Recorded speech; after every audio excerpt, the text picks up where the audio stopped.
startup, which is one of the places that you are going to find yourself a lot. That is one of the major places you are going to find yourself, right? If you find yourself in startups, you are basically the product manager as well as the project manager, right? So it's important you learn how to collaborate with your team effectively. And even though you are not managing the work process, right, you are aligning your team members to achieve goals. So you still make use of any project management tool out there. We have Asana, we have ClickUp, we have Linear, we have Jira, we have Trello. There are so many of them out there, right? So it's just that it's the same process, right? It's the same process. So I'm just going to use Asana for our class, but just have it at the back of your mind that it's the same process. So if you understand how to use Asana effectively, you still will be able to use any other project management tool you come across. So depending on the company you find yourself, that will determine the tool you guys use. You might even come across an organization that maybe they don't have a tool yet that they use. You'll be the one to suggest to them, right? So don't just stop at Asana. I would advise that even after the class, you can maybe try ClickUp, try other tools. They are self-explanatory. That's the truth. Just understand how to use it. The basic, the most important thing is even understanding what you are doing there, right? Which is the reason why we are having this class. How do you collaborate with your team? How do you align your designers, your engineers, your marketing team, and all of that? And if you're a business person, like I said, there are some of you here who are entrepreneurs, and you are going to use all this knowledge you are learning here in your business, right? You can even make use of Trello. I think Trello is built for small business owners, right? So you know how to manage your staffs, your customer success team, your marketing team, your sales rep, your finance team, all of them, right? Even your customers, you can create a workspace for your clients, your top clients, and see how to manage them effectively. So the essence of this class is not the tool, right? It's not the tool. It's for you to understand how you can effectively manage team members, right? But we are going to use the tool as an example. How can you now bring it out to life? So that is the reason why we are going to use Asana for today. So without wasting much time, I've heard your feedback. I was so impressed with, I think I dropped her name. What's her name? Ijoma. I was so impressed with Ijoma's explanation. You all did well. Thank God as well. Precious. It was so amazing, right? Thank you to everyone who has dropped their assignments. I've been going through some of the assignments and I'm impressed with what I'm seeing, right? It means if you can gain all that in a class, it means the goal of this 2-day class has even been met, right? Because the goal is to to ensure that as many that join this class, they get impact, they get value from the class. They are able to understand what product is, what project is, and be able to choose a career path for themselves. That's the goal of the whole class, right? So with what I'm seeing from the assignments, I'm so impressed. If you have not dropped yours, I think it's best you do it, because I'm going to send those who drop their assignments, I'm going to send my feedback to their DM, right? So it's not too late. You can still drop your assignment. At the end of this class, I might not give assignment, right? But I'm going to urge you to practice what you learn in class, right? Play around with the tool. Try to understand why you attended this 2-day class. It's free. You didn't pay for it, right? But at the same time, somebody spent her time to ensure that you get value from the class. Don't make it go in vain. Try to research more, try out new things out there. Then if product management is a career you might want to take, go for a structured program, right? If project management is a career you want to go into, go for a structured program, right? It's going to help you a lot.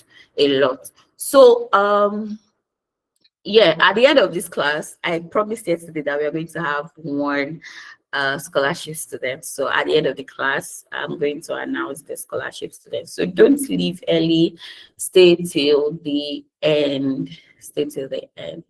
So yes, let's dive in. What do we have for today? By the end of today, you will understand what project hierarchy is, how you can write simple user stories and acceptance criteria, how you can translate business ideas into actionable work items. Then now, how you can set up and manage a simple project in Asana, then how you can collaborate with all your team members from design to marketing to engineers, how you can collaborate with them using comments, assigning the tasks to them, and even adding status, right? I'm going to walk you through everything because that is the goal. So you get impact from the class. So the very first section is how work is structured, right? What are we even talking about? This project management thing, collaborating with your team member. What is it, right? The reason why you should learn how to align your team members, collaborate with them effectively is so you can have a structured work process. And at the end of the day, you are able to execute successfully. Again, I want to repeat that. It's so you can have a structured work process. Everybody knows what they are doing. Everybody knows what they are building. Everybody knows why they are there, right? It's not like you running after this person. Why are you not doing this? And the person is lost. Oh, I don't know if I was supposed to do it, right? So it's so that everybody know the tasks they have to handle. Everything is structured, everything is aligned, everything has a timeline. Everybody is focused on what they need to do, how they need to do it, and when they need to deliver it, right? So it's so everything is structured, and at the end of the day, you are able to execute that. Oh, can that person mute, please? Don't leak your family secrets. Don't leak your family secret. Mary, please mute. Thank you.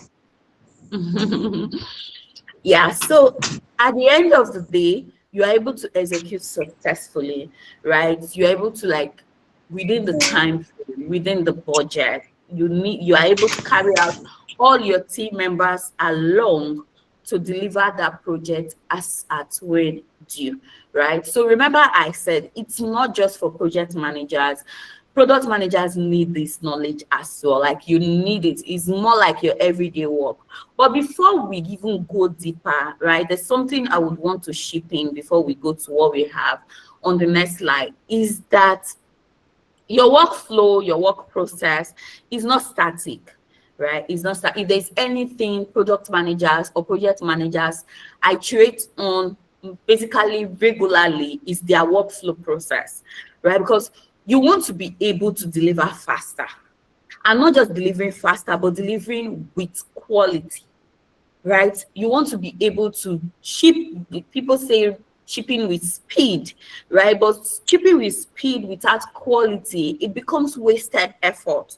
So you want to ensure that you are not just shipping with speed, but you are delivering with speed and quality. So you iterate on your work process every now and then.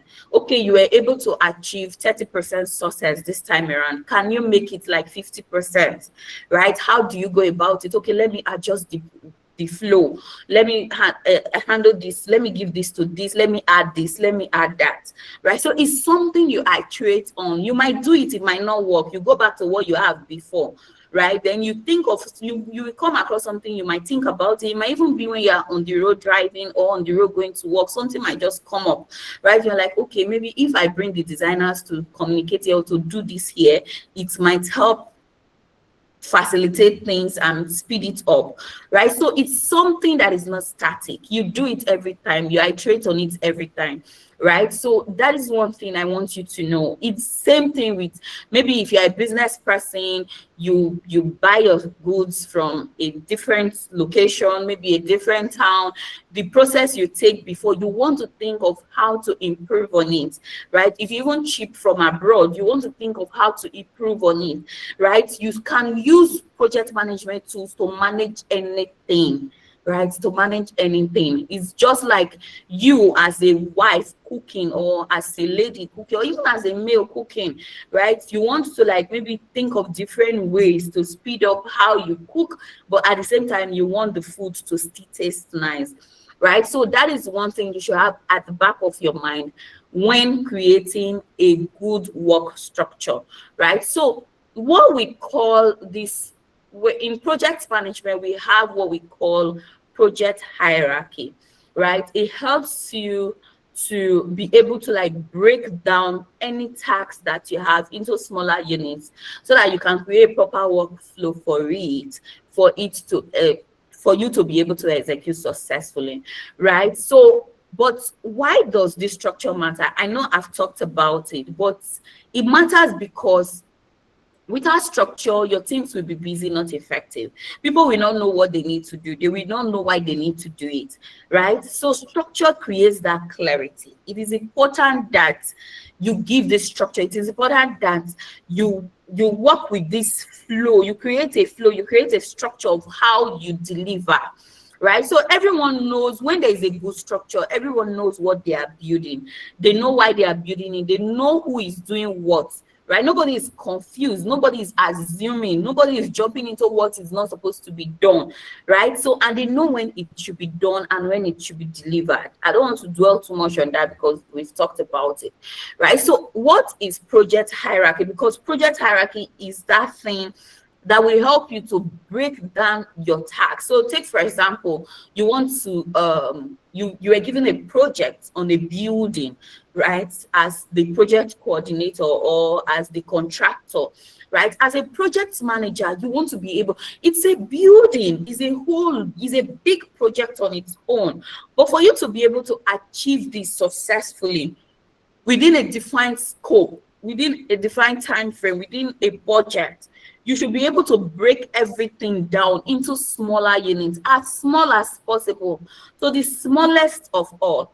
So you want to start by, oh, this is a building. The first thing I need the architect, right? That's why I told you that as a startup founder, the very first thing you need is not your engineering or your design team, is the product manager, because you need somebody to be able to dissect what you are building, look into the idea and try to create something out. So you need your architect to be able to like, okay, come up with a structure of how the building is going to look like a prototype of what the building is going to look like, right? Then you want to look into, okay, I need to now get the builders, or they probably, maybe there is no even land before. You want to even be, first of all, get the land and all of that, right? So for you to be able to achieve success, you want to ensure that everything, the full project is to get this building ready, right? But for you to achieve success, you want to break it down to the smaller units, even to the smallest staffs or wages staffs that are going to carry block, misment, and all of that, right? So a project hierarchy is the way work is organized from big goals down to small actionable tasks, so that your teams know what they are building, why they are building it, and how to execute it, right? So in project management, the project hierarchy has a flow, right? So we have the first one, the highest rank is initiative. Your initiative is like the big business goal, right? The big business goal. What is that big business goal? Like yesterday example we're using, to build an OPay app. That's the big business goal. How would we be able to like achieve this goal?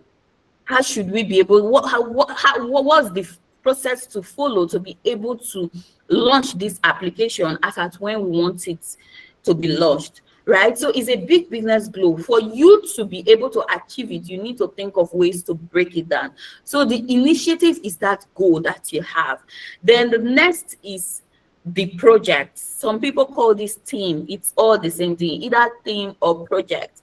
Is like a body of work to achieve the goal, right? So maybe during when you talk about the OPay app, you want to talk about, okay, users should be able to like, maybe users should be able to like make transaction on the app, or let's say maybe the goal is to like build the application and launch it at so time, right? So it's the body of work to be achieved. We want transaction to be the first feature, or we want transfer to be the first feature. So it's the body of the entire project, the entire thing you want to design. What is the body? right? What is in it? What's in scope? What's the big thing you want to achieve, right? So then we have epic. Epic is a large feature or a phase, right? I call this epic as, let's say, maybe the grandmother, right? Is a large feature or the phase or a phase. So that feature could be a transfer, it could be transfer, right? That large feature could be maybe sign up flow. You know, when you want to onboard on any app, you can sign up, right? That large feature could be getting the architect to design the building, right? So it could be anything, right? But it's a large feature that still needs to be broken down, right? So that transfer feature, you cannot say you want to build transfer feature and at the end of the day you're telling your engineer to build transfer feature. You're going to see a whole lot of different things. Your designer will bring in a different design, your engineer will be trying to build that design, but nothing, no acceptance criteria, nothing to show them that this is how you want it to function, right? So it's very important as a product manager or as a project manager that when you have a feature, you break it down even to the smallest unit so that everybody knows what they are doing, right? Then next in line is user story. A user story is a small unit of value for the user, right? And there's a structured way of writing a user story. We are going to get into that. But first thing you need to know that is like the or like the son, right? If epic is the grandmother, user story is like the daughter or like the son. So it's a small unit of value for your user. What is that small unit of value that your user needs to be able to transfer money from OPA to maybe First Bank to any commercial bank, right? So that is that small unit of value. It must be something that is giving value. And one of the best ways to write your user story is to get it from those data that you have gathered, right, during your ideation phase, during your research phase. Those data you have gathered, it will help you to understand what users really want from the product you are building, from the feature you are building. It will help you understand it, right? Then you now break that story into smaller tasks. It is those tasks that your engineers will not pick up.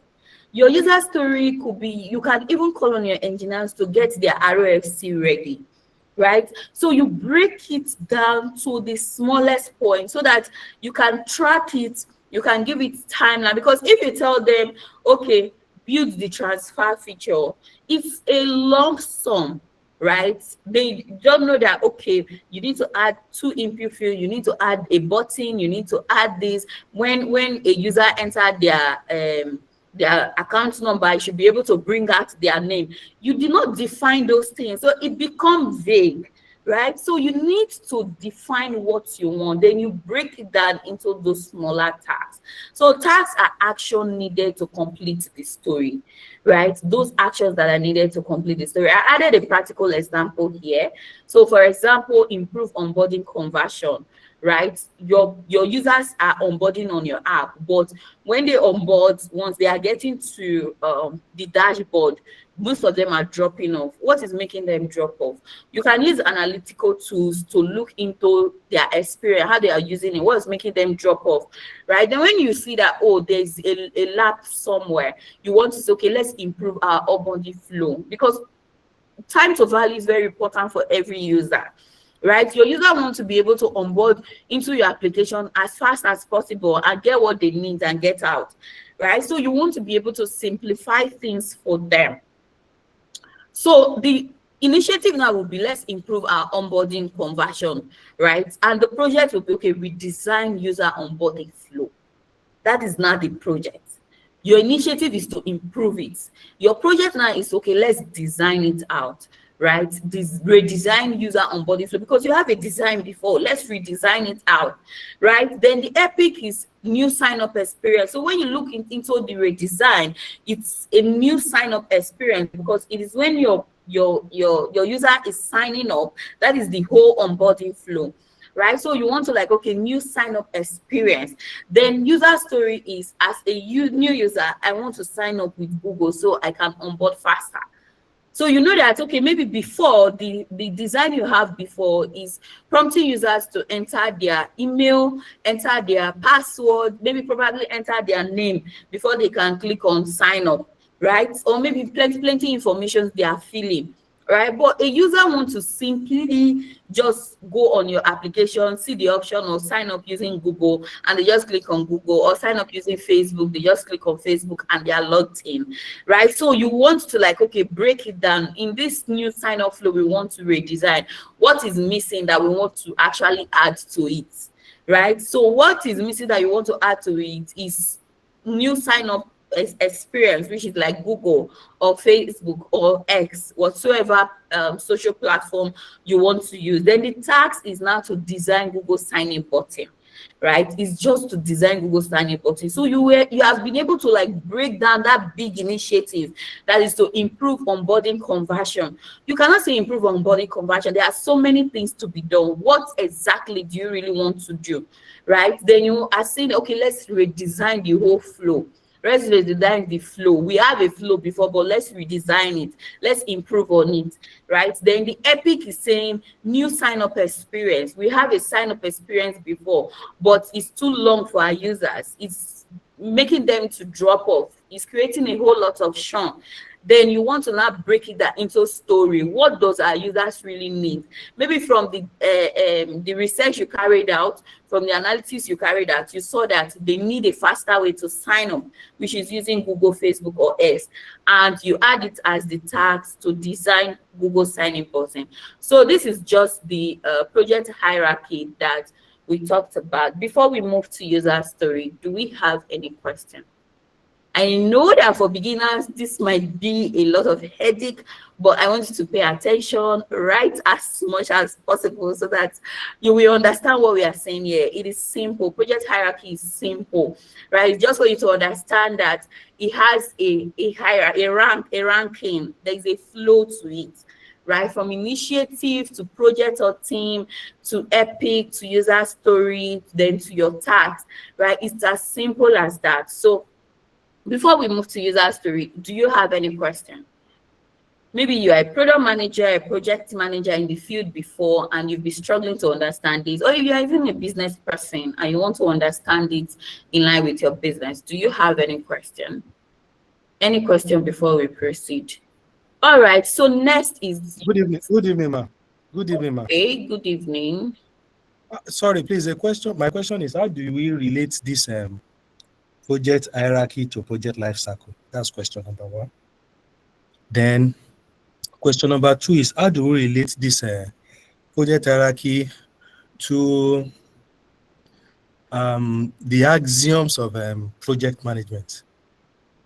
What I mean by that is, when we talk about scope management, cost management, procurement management, etc., where does that fit in? Because some of us are students, we just finished exams and we want to like connect. Thank you very much. All right, okay, thank you, Abbas. So to answer your question, project hierarchy, connecting it to your project life cycle, right? It's going to fall in place of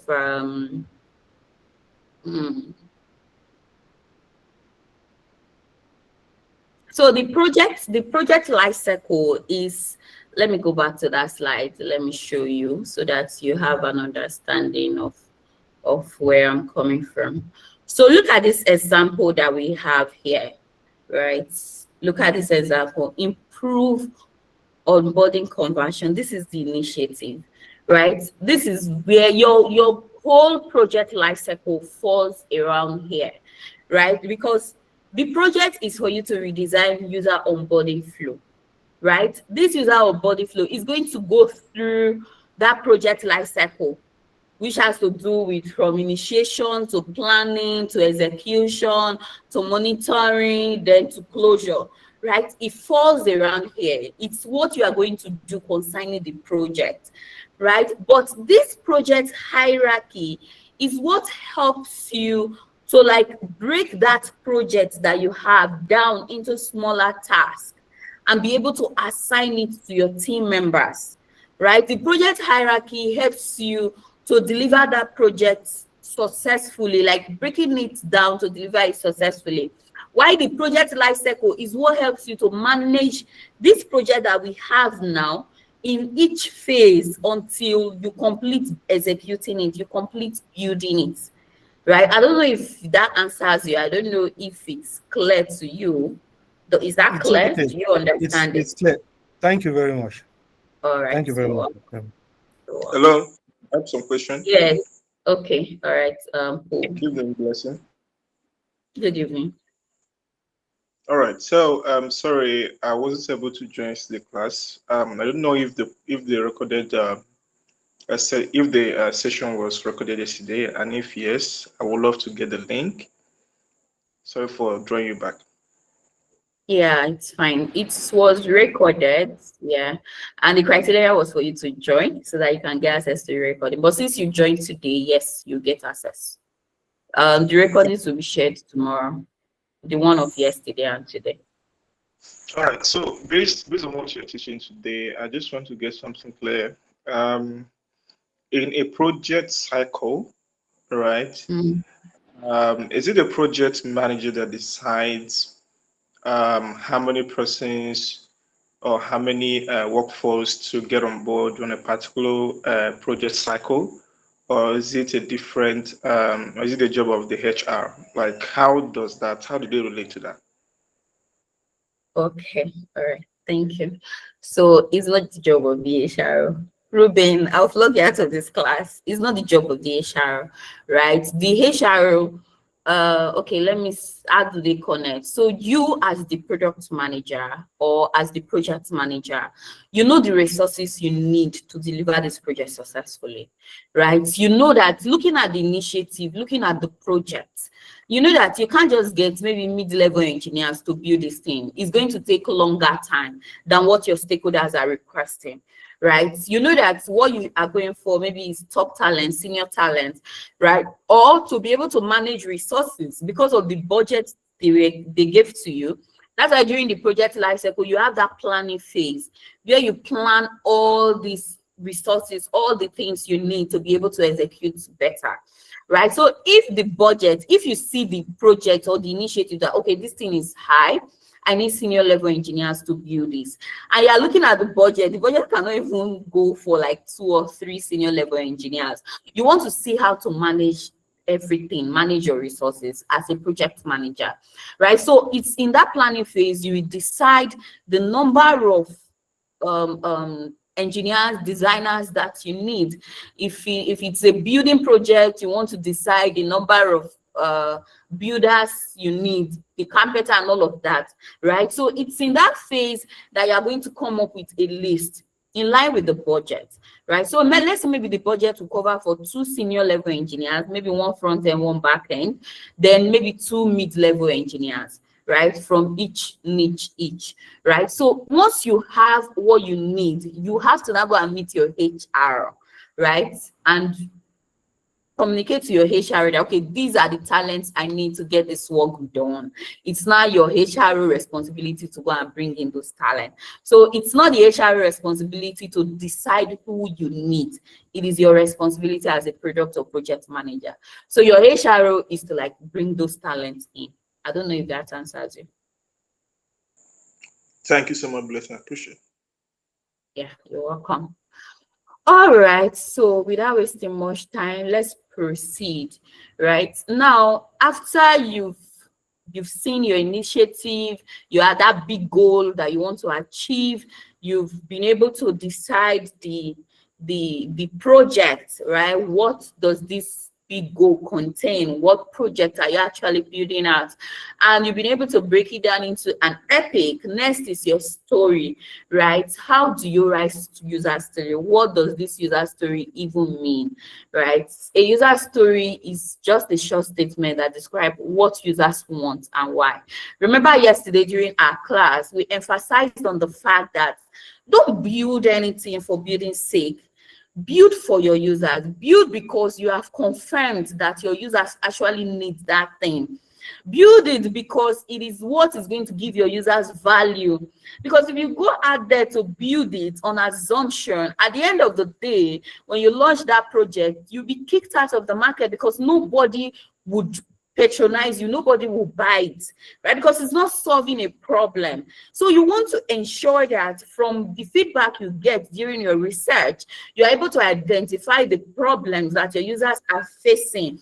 Then you turn it into story, because it's that story that will help you to like put yourself or think like the user. It will help you to put yourself in the place of the user, because it simplifies this whole thing. What does this user need? Okay, I want to be able to step out of my house, maybe across the street, and be able to buy pineapple, right? So you don't just say, oh, let me sell pineapple in this area. I just want to sell pineapple. Did you identify if those people in that area actually need pineapple? Right? Then what's the percentage? What's the percentage of people that actually need it? Maybe the people that even need it in that place are those that want home delivery. So you have to identify the actual problem, not just going to open a boutique selling luxury clothes like Turkey, UK, and all of that. And at the end of the day, nobody's buying. Whereas the people in that area, they just want thrift clothes. So you need to identify the problem that is ongoing there. Then you turn it into a story so that you can see the big picture and be able to turn it into achievable tasks. So there is a format of writing user story across the world. This one is worldwide, right? It is as a user or as a type of user, I want a goal so that it benefits, right? As Abbas or as Pool, I want to be able to transfer money so that I want to be able to log into OPay app so that I can transfer money, probably maybe without leaving my house. So you want to like think of the problem that the users are facing and turn it into a story. So that you can see the bigger picture. Right? The example I have here is, as a student, I want to save my progress so that I can continue later. Right? That one, if you are familiar with Google Classroom or you are familiar with Coursera or Udemy, you know that, okay, maybe the student wants to be able to like save their progress of their learning progress so that when they come back, you just say continue instead of taking them back to the beginning. Right? So you know that when you are building that kind of app, you should be able to save progress. Right? Save progress that whenever that student log back in, it tells them to click to continue instead of start from beginning again, right? So user story guides you, it guides your engineers, it guides your designer on what you actually want. Because as a product manager, you are the one who defines the functionality of that feature you are building, right? Even though you collaborate with your team members to get it out, right? You are the one who defines it. It lies solely on you. Right? So they want to be able to see what you understand. They want to be able to see what you really meant when you say build transfer feature, right? So they don't just go into MoneyPoint, look at what MoneyPoint is doing and copy it. Because as a product manager, you must have looked at the pros and cons, think about a better strategy of how to make your transfer experience better than that of MoneyPoint. Yes, all transfer experience are not the same. I use First Bank, I use Providers, and I use OPay. But transfer experience, I will still choose OPay over the others because the transfer experience are not the same, right? So as a product manager, you must have defined out the functionality, turn it into a story, into acceptance criteria, and it helps your team, your design team, your engineering team to actually see what you really want, what you are thinking, so that they will be able to build it out. Right? Why does this user story matters? One, it keeps your team user focused. They are not just engineers can be engineers, right? They can over-engineer everything. Their own is, let me just build this thing out, let it be working, let it be functioning well. That is them, right? So you want to like instate that sense of user focus. Let them feel it that, guy, we are not coming here to look at the best engineer.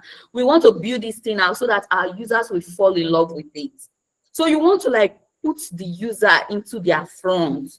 Let them feel it. Let them experience what the user should, how the user should feel when they are using that thing they are building, right? Then it prevents building unnecessary feature. When you come up with your user story from all the problems you've been able to gather, you'll be able to see the ones that are not really necessary, that doesn't align with the objective of your project, and you'll be able to scrap those ones out, right? So it prevents you building unnecessary features. It's not about how many features you build. It's about how many of them are your users actually using and how many are solving problems for your users, right? Then user story help align design, engineering, and business team, like I've been mentioning since, right? It helps them see the bigger picture of what you truly want and how you want it to function. So how do you write good user stories, right? Good user stories are small. They are clear. They are valuable and they are testable. Look at the one we gave. As a student, I want to be able to like maybe pause or stop, track my progress so that I can continue later. It is small, it is clear, it's simple. Anybody can read it and understand what the user actually wants, right? And it's testable. A user story is not vague. It's not something that is too big, ambiguous. No, it's something that is testable. It's small as possible. It's something that is clear and valuable and understanding, right? So a good story is like, as a product manager or as a project manager, I want to see weekly active users so that I can track engagements. You've launched an app. Who are the people actively using that app? How many of them are dropping off? How are you going to track engagement?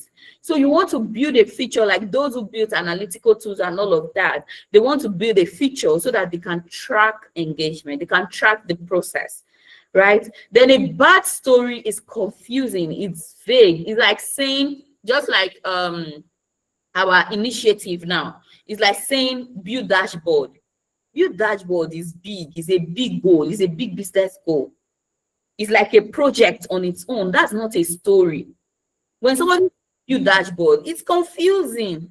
Imagine if I even ask you now here, like build a simple dashboard or tell me a picture of a dashboard, like build a dashboard. You've been wondering, what's the dashboard for? Is it for food business? Is it for e-commerce? Is it this? Is it that? What do you want to see inside the dashboard? What's the flow of the dashboard? What do users want to achieve on the dashboard? So you can't just say build dashboard. You have to break it down to epics, to story, then to smaller tasks. So now that is all about story.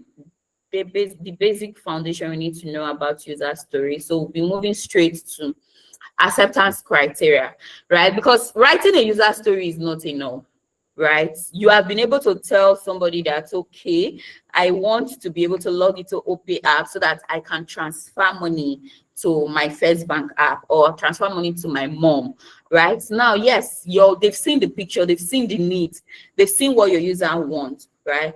But how do you want that transfer feature to function? Do you want them to just go to Money Point or First Bank to just copy their process and come and build for you? So you want to be, as the product manager or as a project manager, you want to be able to tell them how you want that thing to function because you have thought it out. Yesterday, I told you guys about, before now, we communicate our thoughts using FigJam, Figma, low fidelity wireframe, or maybe creating user flows, right? But today, it has evolved. There are AI tools where you can build out what you want. So as a product manager who is vast, who is keeping to trend, right? Because today, that is what teams want, that's what companies want. A product manager who can, we are building a transfer feature, that product manager can easily go to an AI tool, build out the transfer feature, how she wants it to function, prompt, get it working, and come and show it to your team. Then they try it, they click on it, see all the input field, what to enter, what not to enter, the experience and everything. And by the time they see it out, the experience, they will be able to point out places that, okay, I think we can improve on this place. I think we can improve here. I think we can. So it's very important that you communicate that functionality. right? Communicate that functionality that you want, that you have designed out, that you are thinking in your head. Communicate it out, then share it with your team to get feedback. Iterate on that prototype, then before handing it over to your designers, right? So an acceptance criteria define when a user story is considered completed.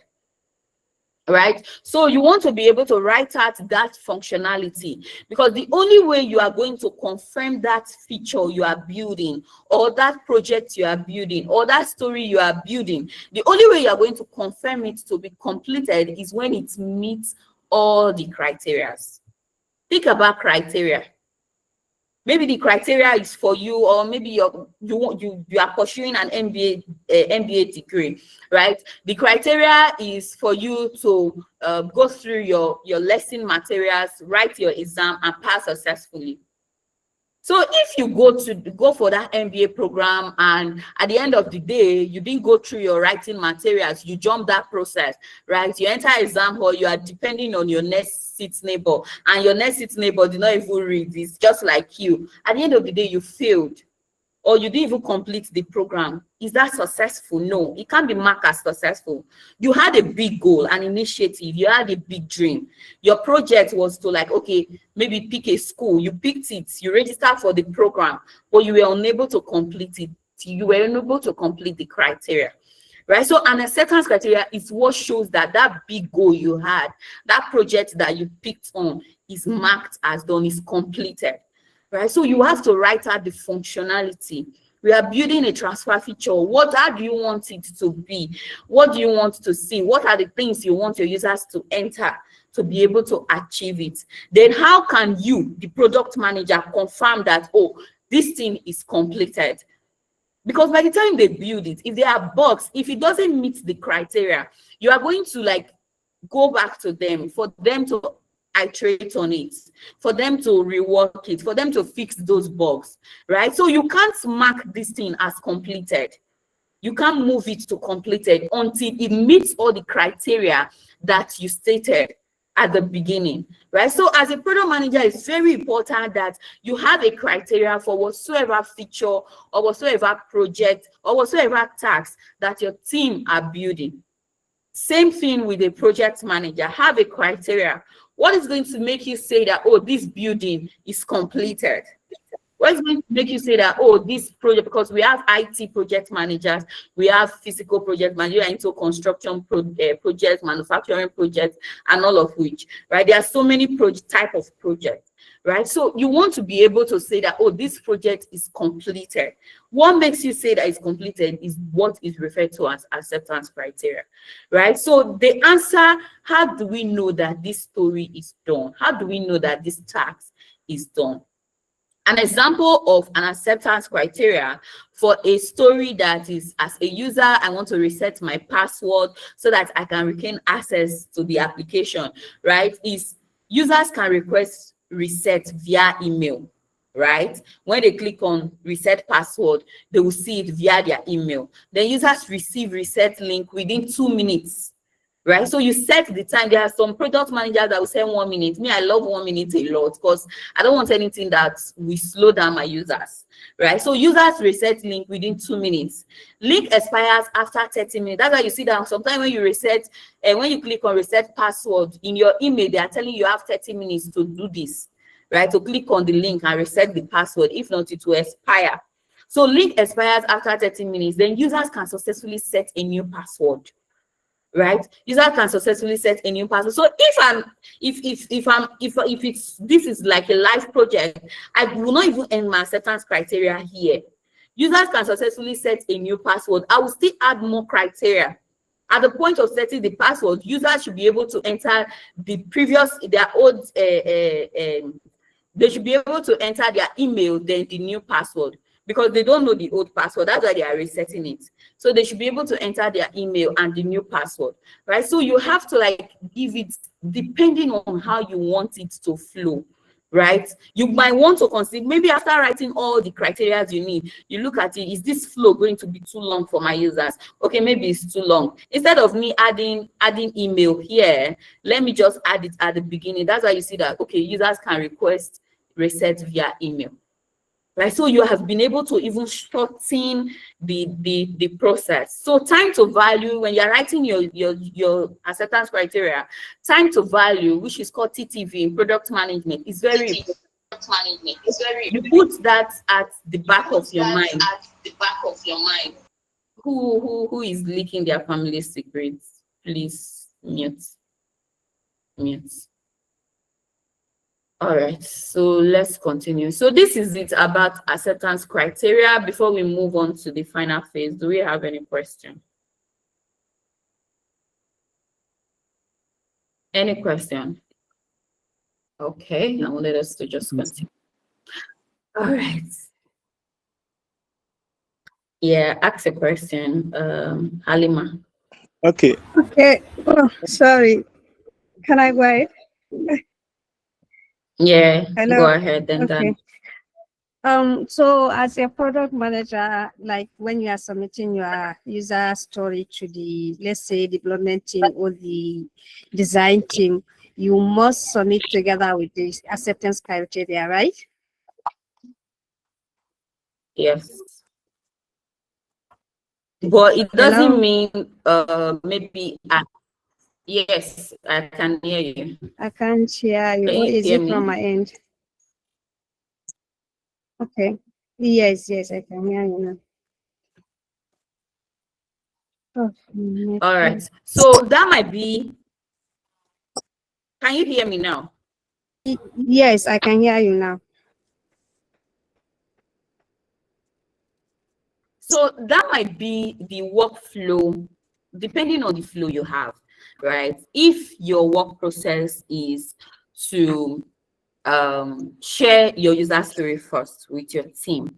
Remember, as a product manager, right, it doesn't just end with you giving ideas, saying build this or build that, right? It's important that you get your team members, get them to see what you are seeing, get them to see what you are thinking, then get them to contribute, right? Let them contribute to what you have. So if your workflow process is for you to come up with all your stories and share it with your team member, like this is what from the feedback we got from our users or from what I'm thinking, this is the stories I'm looking into, right? They will be able to like communicate, they will be able to share their ideas, maybe you refining that story before going back to write acceptance criteria, right? But if your workflow process is with your story and your acceptance criteria and share it with your team, then they deliberate on it, then good and fine, right? Like I said, there's no one way to it. It's just for you to understand what you are doing, then know how to make it work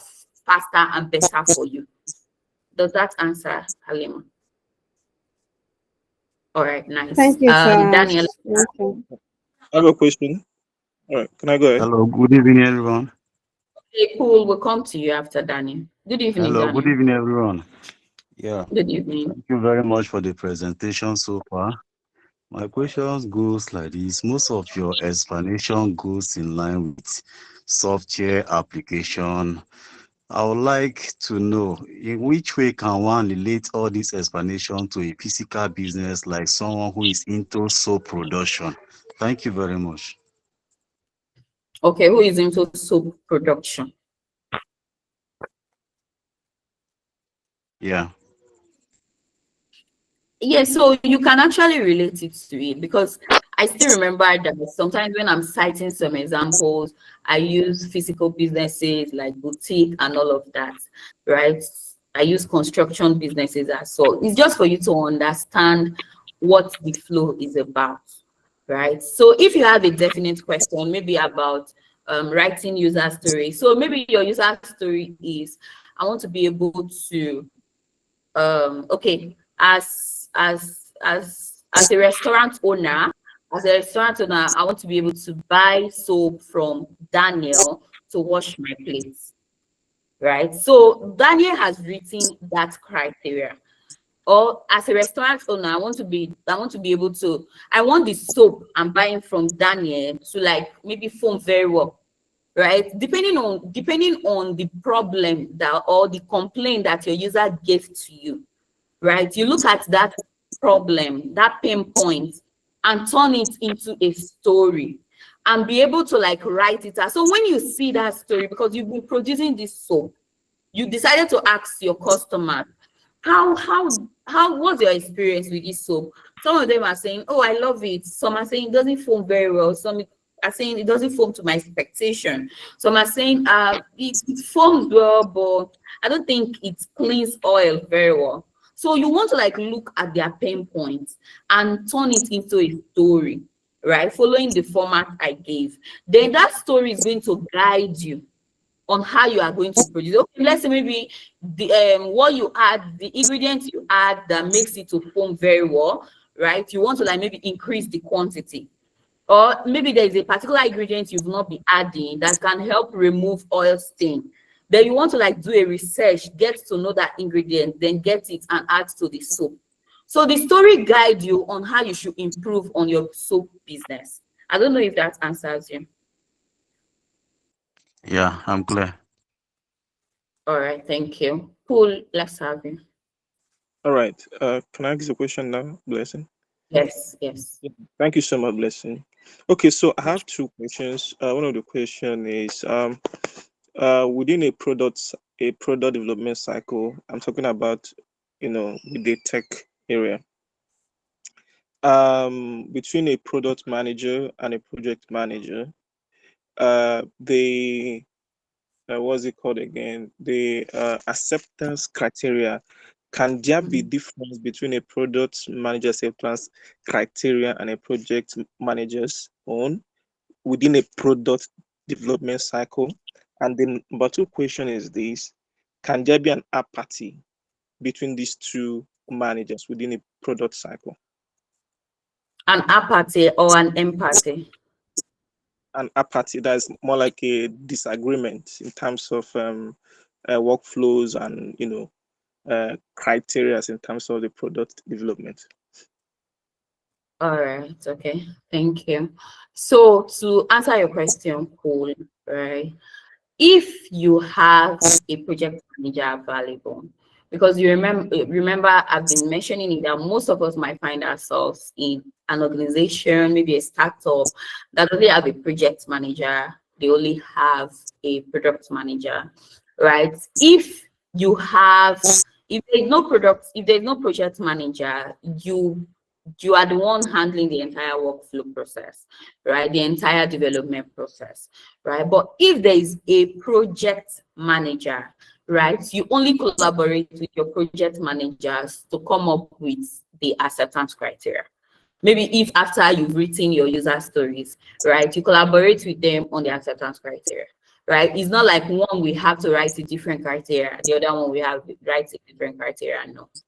Sometimes it depends on what works for you, because as a product manager, you are the one leading the product, right? So your project, you remember yesterday, you didn't join yesterday. If you joined yesterday, project management is a specialization, is a subset under product management, right? So the project manager, you collaborate with that project manager to get that criteria out. So if what you define, what development process you define is for your project manager to handle acceptance criteria and stories, then good and fine, right? You don't have to come up with a different, it's going to cause conflict, actually.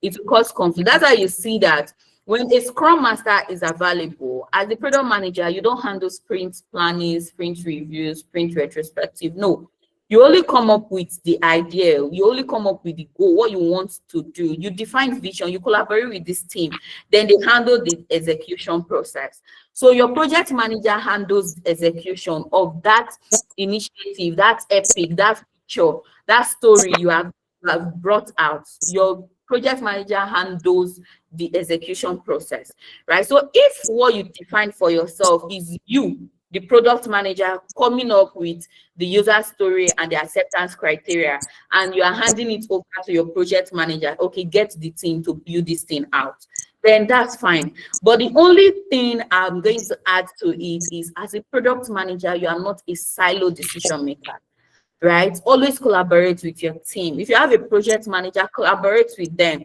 to work on your user stories and your acceptance criteria, then hand it over to them to manage the execution process. Does that answer your question? Thank you so much.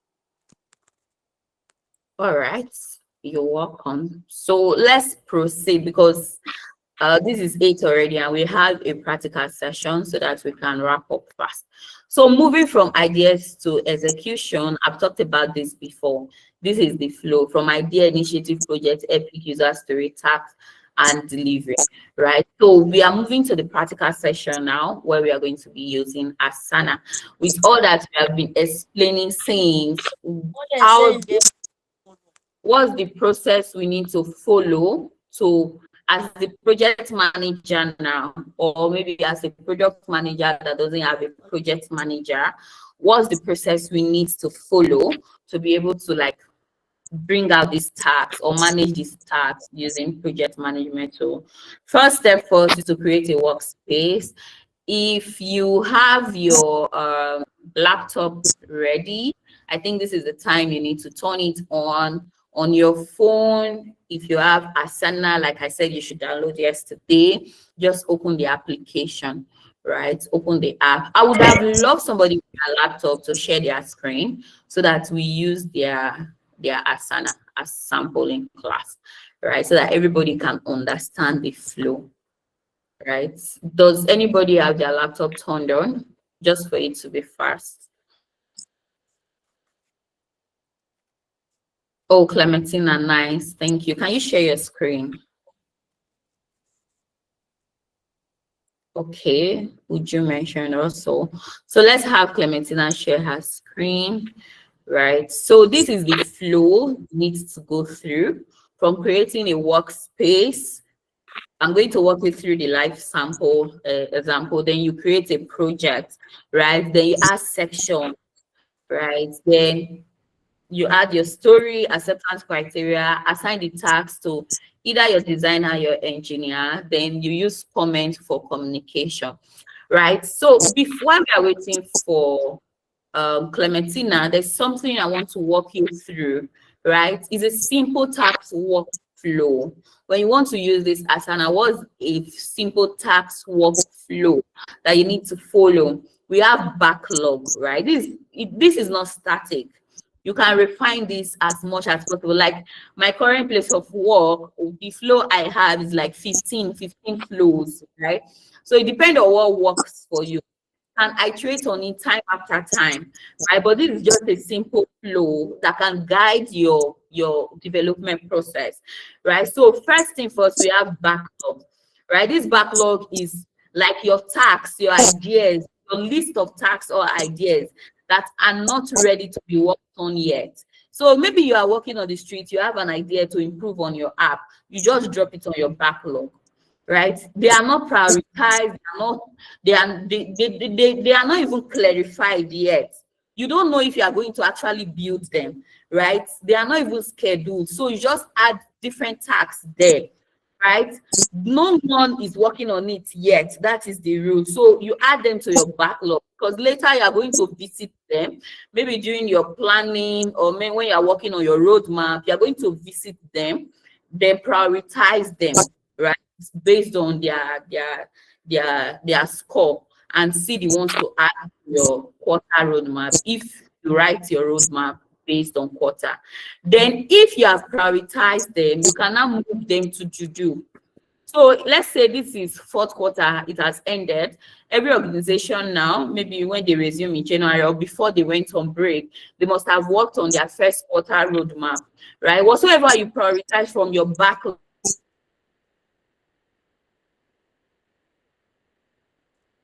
to be worked on in your first quarter, that is from January to March, you add it under to do, right? So right, the requirements are not clear, acceptance criteria are defined, and they are ready for someone to start, right? So only tasks that can be worked on here, worked on go here. So you have already moved the ones that you are prioritized to do.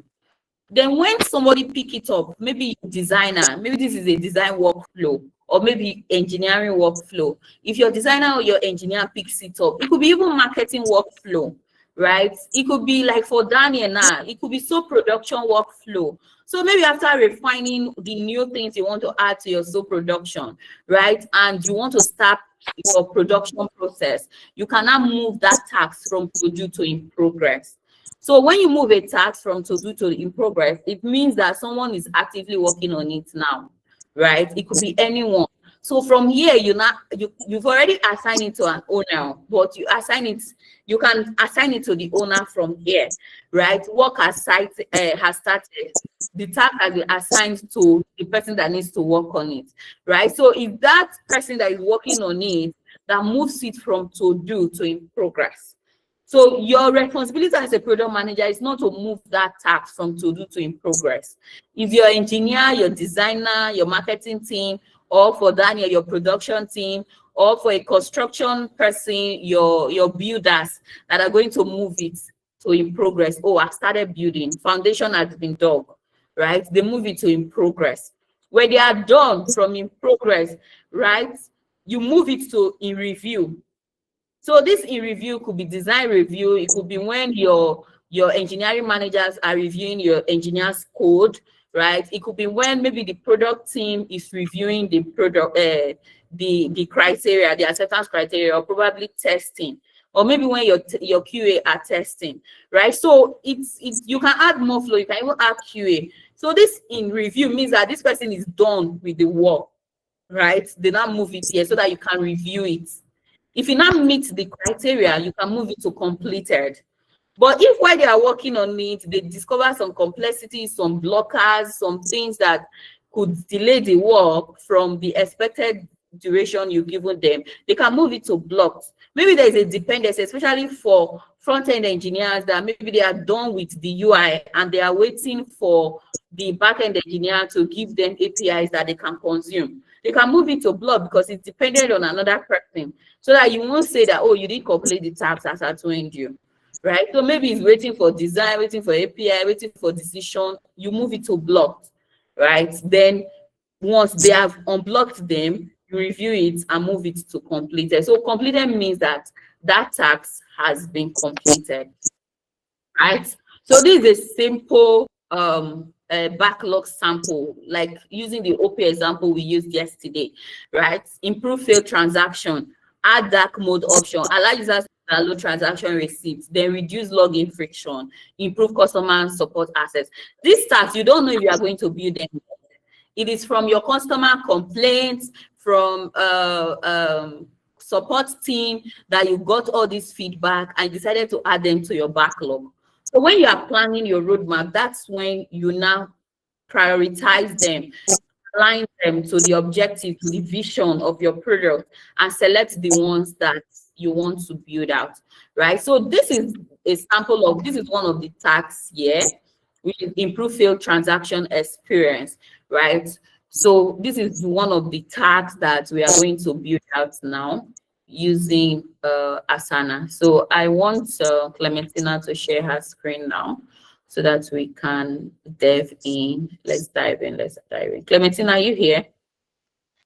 Yes, I'm here, but I need to be All right. allowed to share. I think yours is still displaying, so I Oh, can't you share. can actually share. Let me stop sharing. All right, you can share now.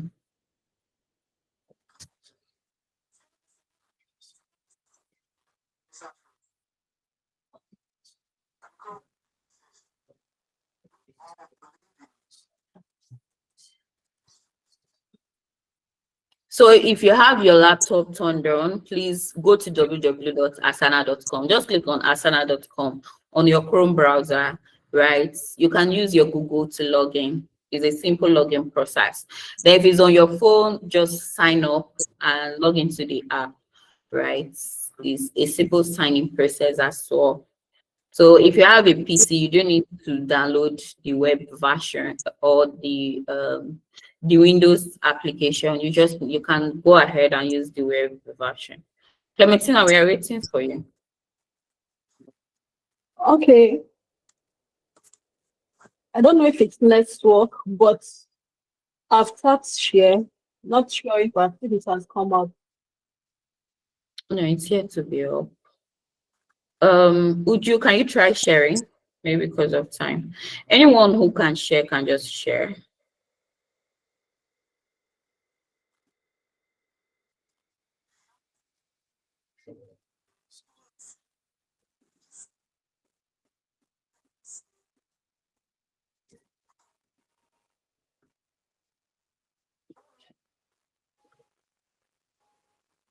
Asana. Okay, Clementina, your screen is up. Nice, nice. So we can all see Clementina's screen, right? Clementina, are you familiar with Asana before now? Not all that. I just started exploring like about last week before now. It's a few All weeks right. ago, not last week actually. Yeah. Okay, nice. So you can go to either this plus sign on the sidebar or on your dashboard where you have create project. So you just to click it. So for everyone seeing it, once you get into your dashboard like this, you go to create project, right? You can as a product manager, a project manager, you can play with this, play around this, right? Maybe you want to, it's not, I don't advise it actually that you have different dashboard for different team, right? It's important that you have one dashboard because it keeps your work organized, right? So you can just title your project, right? So but you can create a different project for each project. Let me use it that way, right? So instead of saying design dashboard or engineering dashboard, you can probably create that project for the project you have at hand, right? So you can create the project now, Clementine.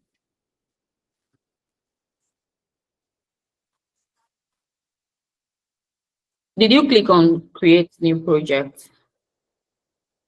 Yes, I did. Okay, Okay, let me click go on this. back. Okay. No, On the crate. okay, you can still use create. Okay, click project. Click project. Okay, you can click on this project timeline. Maybe that. Okay, this is for roadmap. No. Blank projects. Try blank project. Okay, give the project a name. So you can say mm,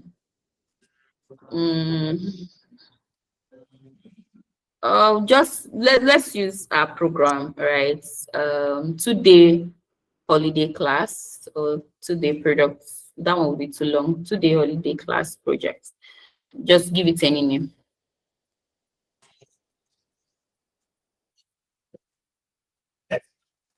So like the project we have, which is to build OPA app, right? You can just title it build OPA app, right?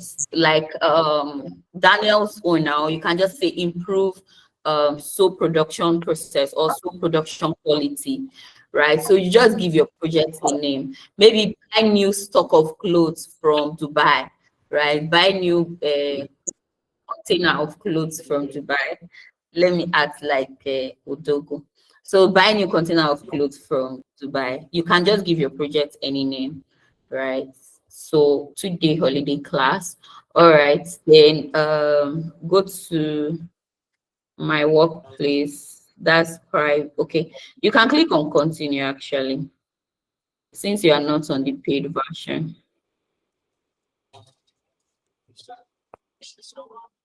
Okay, click on create project.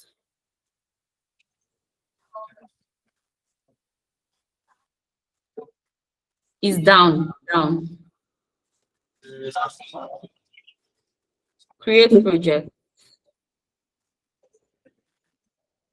Down that button, that's a primary button highlighted. Create project, that is, This yes, that's blue. Yeah, click on it.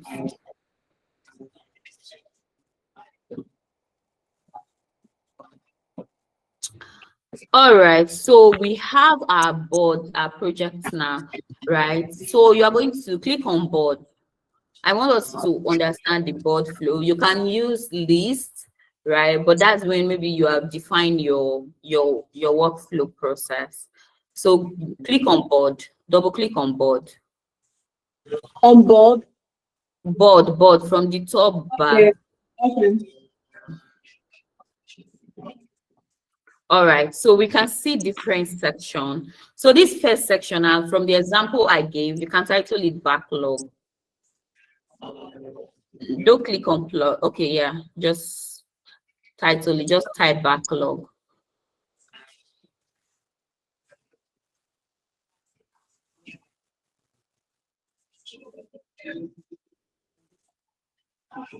All right, then come to the second session. No, not there. That's when we want to add our tags. Yes. Add section. Click on add section. Okay. So now create a new section. Should I type that?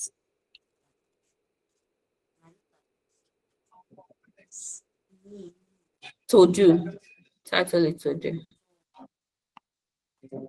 Yes, title it to do.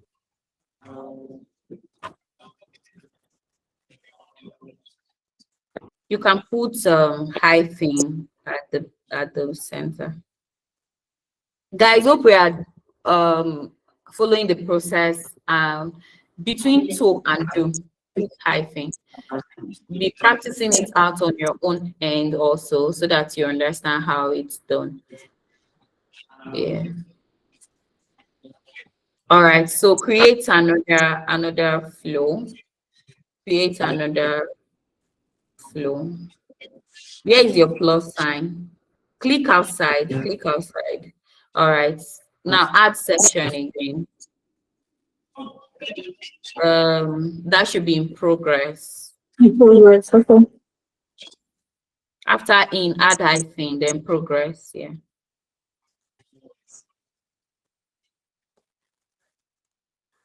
Okay, click outside, add another session. I think that should be in review from the flow we are working with, that simple workflow. Remember, this is not static. You can refine it as much as possible. Yeah. So for somebody who is delivering goods from outside the country, it could be when the goods have been bought, when they have shipped them to the airport or to the ship, when the thing landed at the, how do they call it now, the ports, right? When it lands in Nigeria or whatsoever, then maybe when you have picked it up. So you can refine your flow however you want. Yes, go to another, add another flow. So that should be blocked.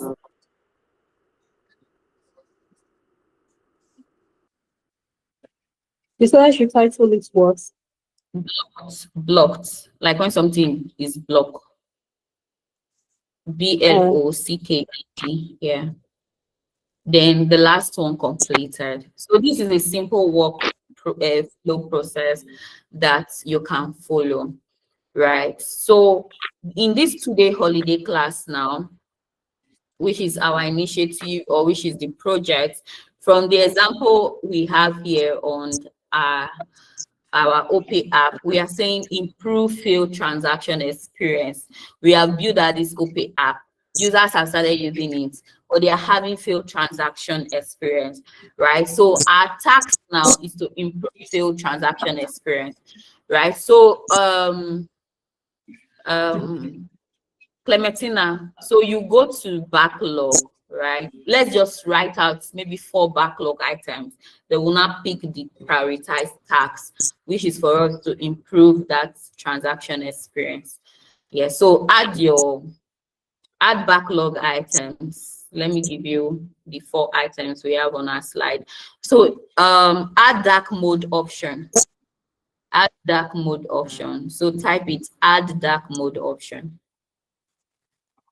If I can just copy and drop on the chat session so that it's easy for you.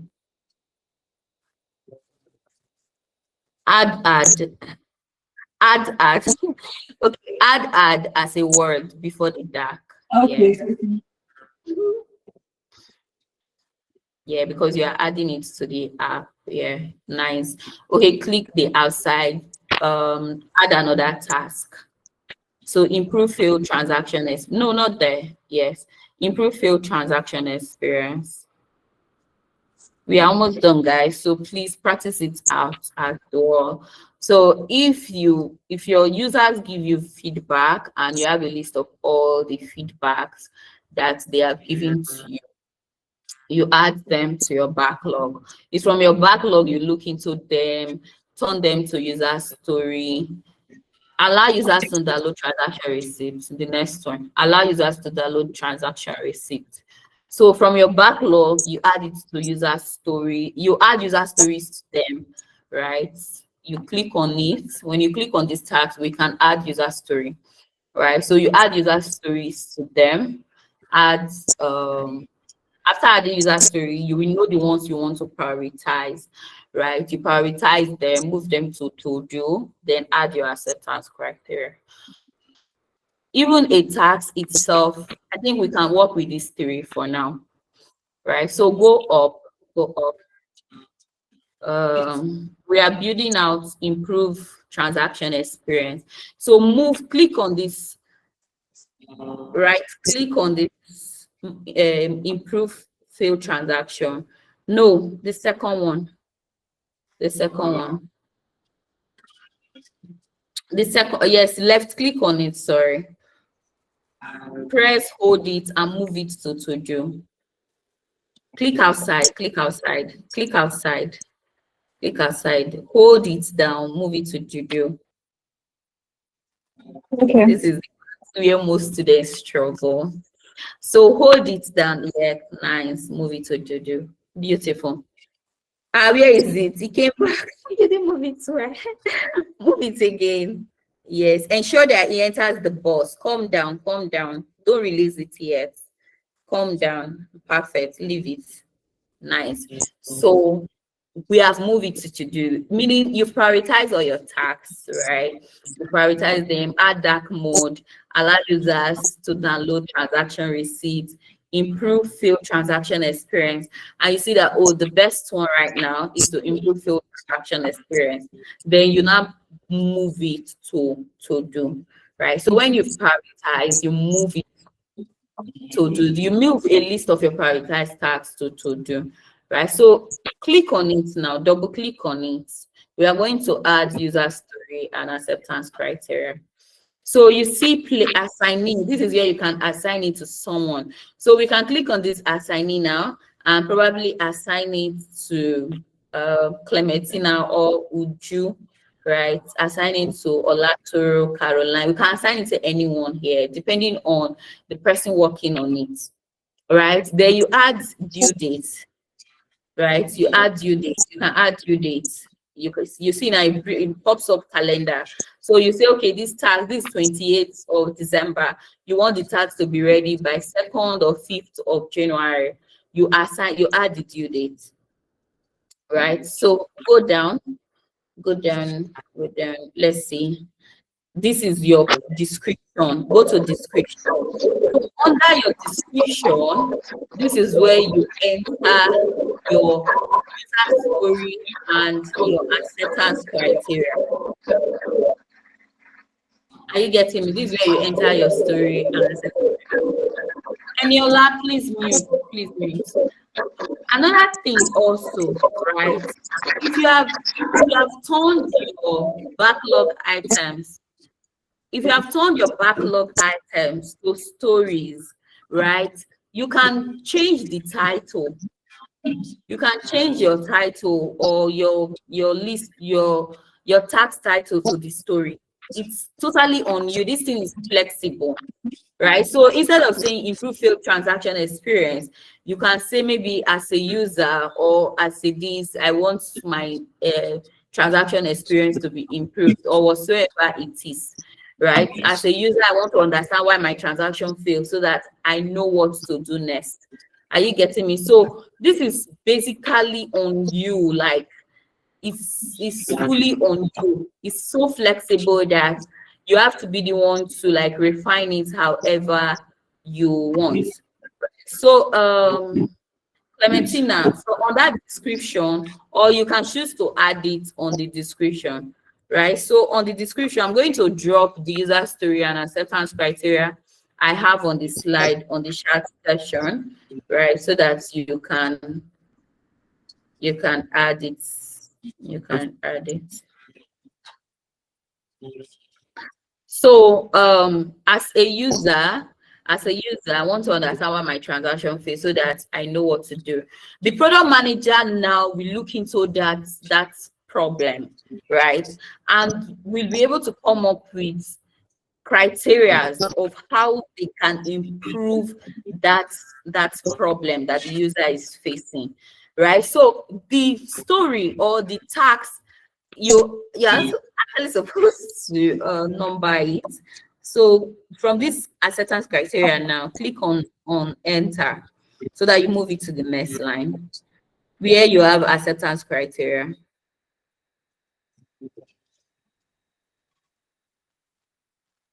The second line where you have acceptance criteria. On your description, what you just copied now, go back to what you copied. I want us to bullet point it. It's actually on bullet point. It's a list of criteria, right? So go to where you have acceptance criteria, move it down. No, don't highlight it. Just put your put your cursor behind A and click enter. You can move it again. Just create space, right? As a product manager, another thing that matters is your presentation. It's too much. You can move it up a little. Move it up. Move it up. Yeah, fine. So from this acceptance criteria, no, go down a little. Just give it one space. It's okay. Yeah, nice. So from the acceptance criteria, you can choose to bold it, right? You can choose to add hyphen or whatever, column, right? So click from the story, put your cursor behind story, this story, click on it. Behind this story. Okay, move it to the next line. Nice. All right, now from when a transaction fails,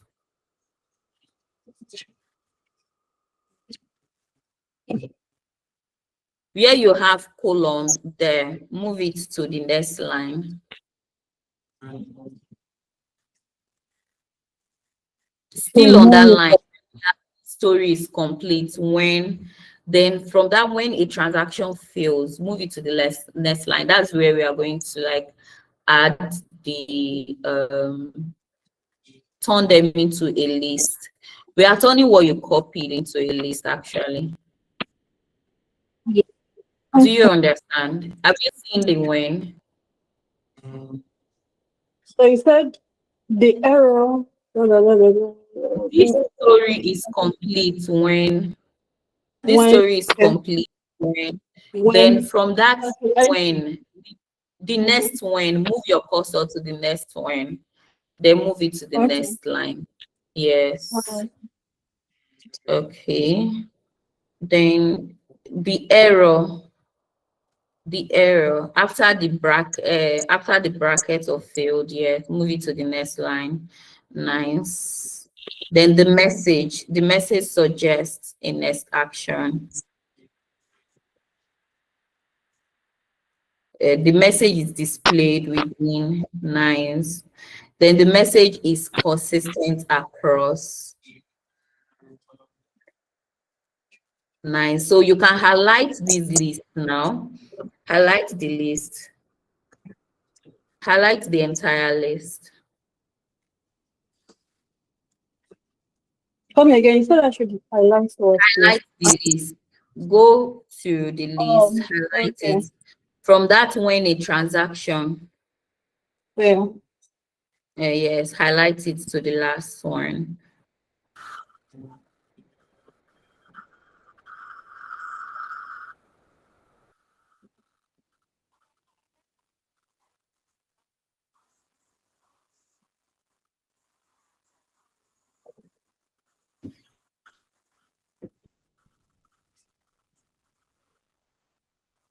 Just keep moving. It will move. Is that the last one? I guess. So you see that you are seeing options where you can bold, turn into italics and all of that. You are seeing that option where you can turn it to a list, right? So click on it.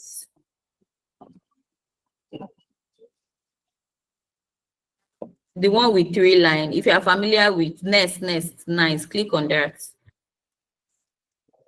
Perfect. So scroll up. Let's see our list.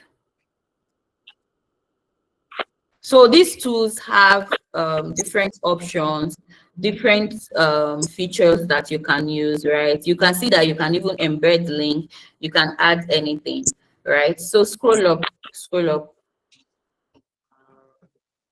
Scroll up if you have save. If This you is the don't have last save, question. you can use this arrow. Okay, go up, use the arrow. There's an arrow at the top right. Yes, click on it. No, click on that arrow. Go back, click on arrow. The arrow, the arrow. The arrow there. Yes, that last one. Click on it. All right. So if an engineer comes here now, right? So we can assign this task now. It's because maybe she doesn't have other people's email, right? If an engineer comes here now to see this task, right? If you assign it to, let's say maybe it's assigned to Daniel or it's assigned to Pool, right? Pool will come here, click on this task, double click it, open it,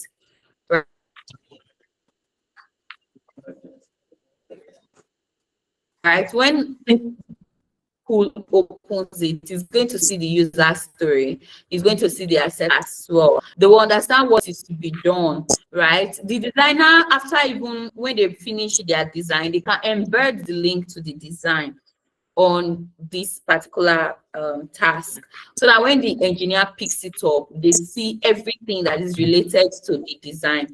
As a product manager, you can add your PRD, right? A product requirement document that shows what this feature should do, everything about this feature, because product managers, you have to write documentation on what you are building, right? Our to do for the class did not cover that, right? So it's important you write that PRD to show, to explain to your engineers or your team what that feature is about, right? So once the developer, the designer, or maybe the production officer in terms of a production company, or the builder in terms of a building company picks that task, they will now move it. So Clementina, move it to in progress.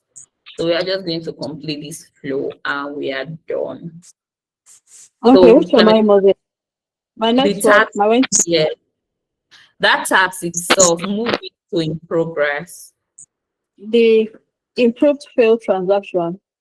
Yes. So click on it as you did when you were moving into backlog. So move it to in progress. So once the engineer picks it up, they'll move it to in progress, right?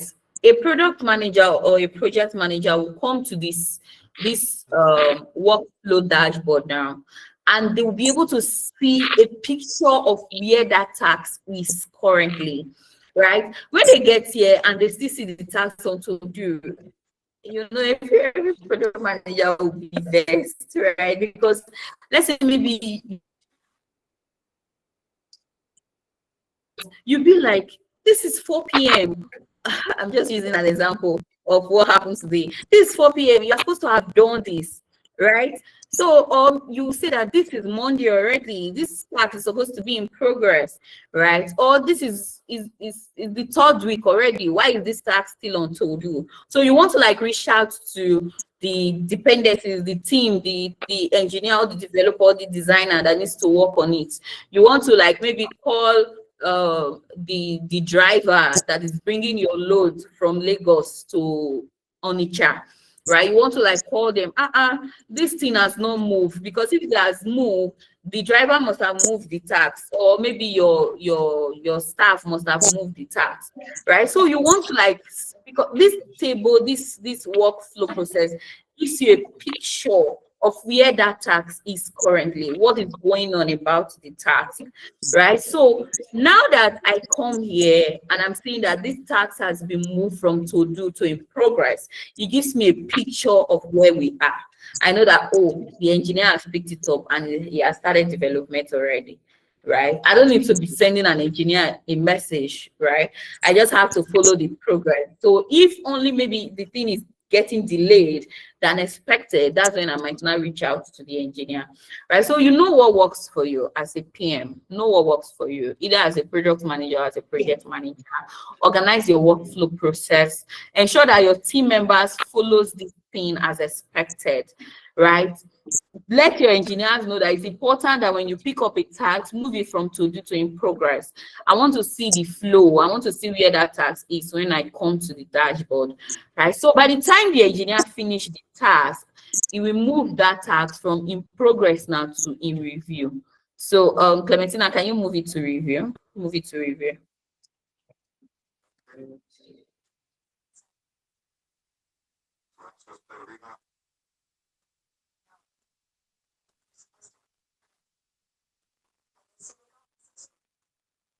Perfect, right? So now that is in review, depending on how you organize your workflow, right? If it's click up now, my engineering manager will get a notification, right? If you automate your workflow, because you can automate the workflow as well, my engineering manager will get a notification. If it's for design review, maybe the design head might get a notification or I might get a notification, right? So the people that are supposed to review that task gets a notification and they know that, oh, it's their responsibility to review the task now, right? So you click on it and you review the task.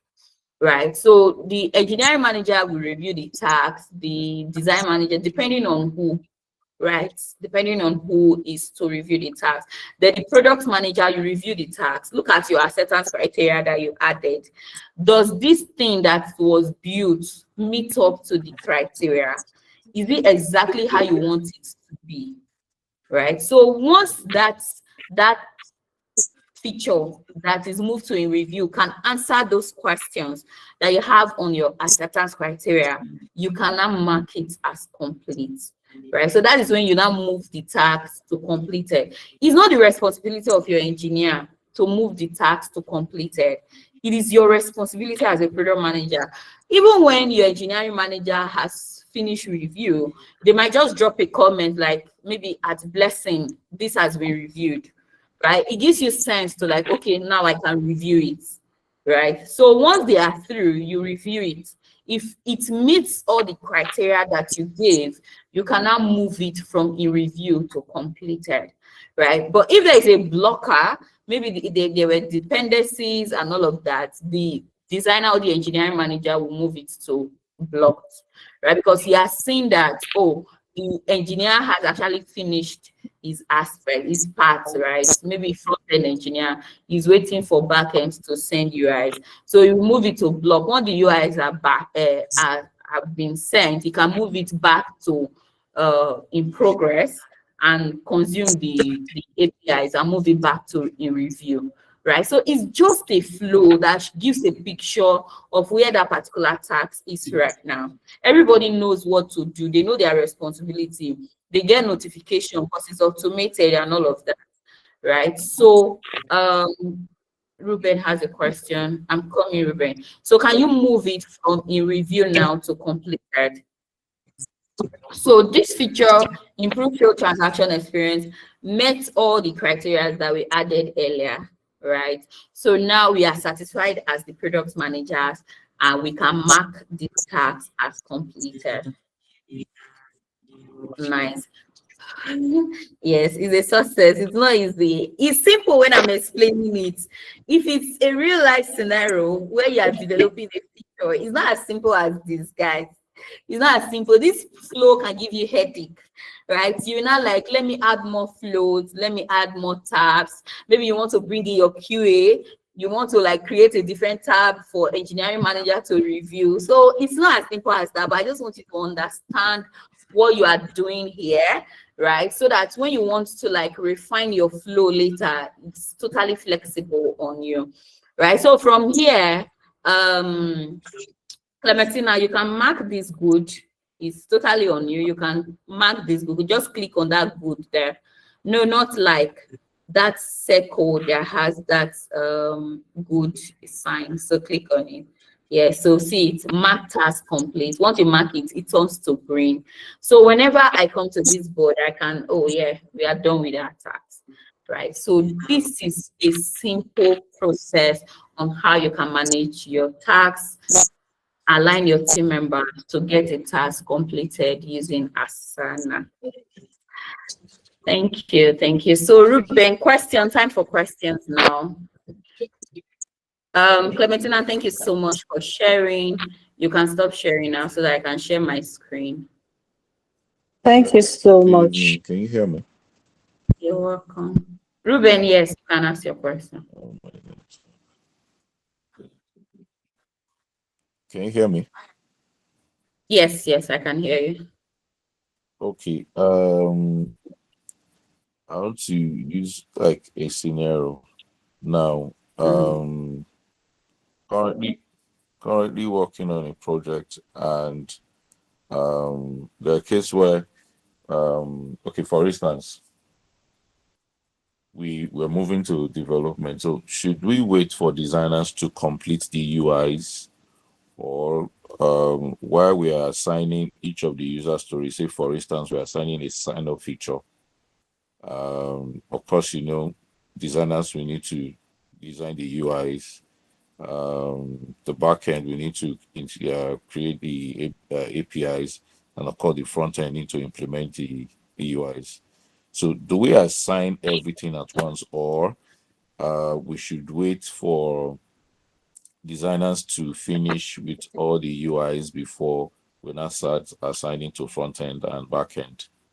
Which would you prefer, All right. or It's which is not which. advisable rather? Nice. Now you put your question very well. So you can't assign what is not existing, right?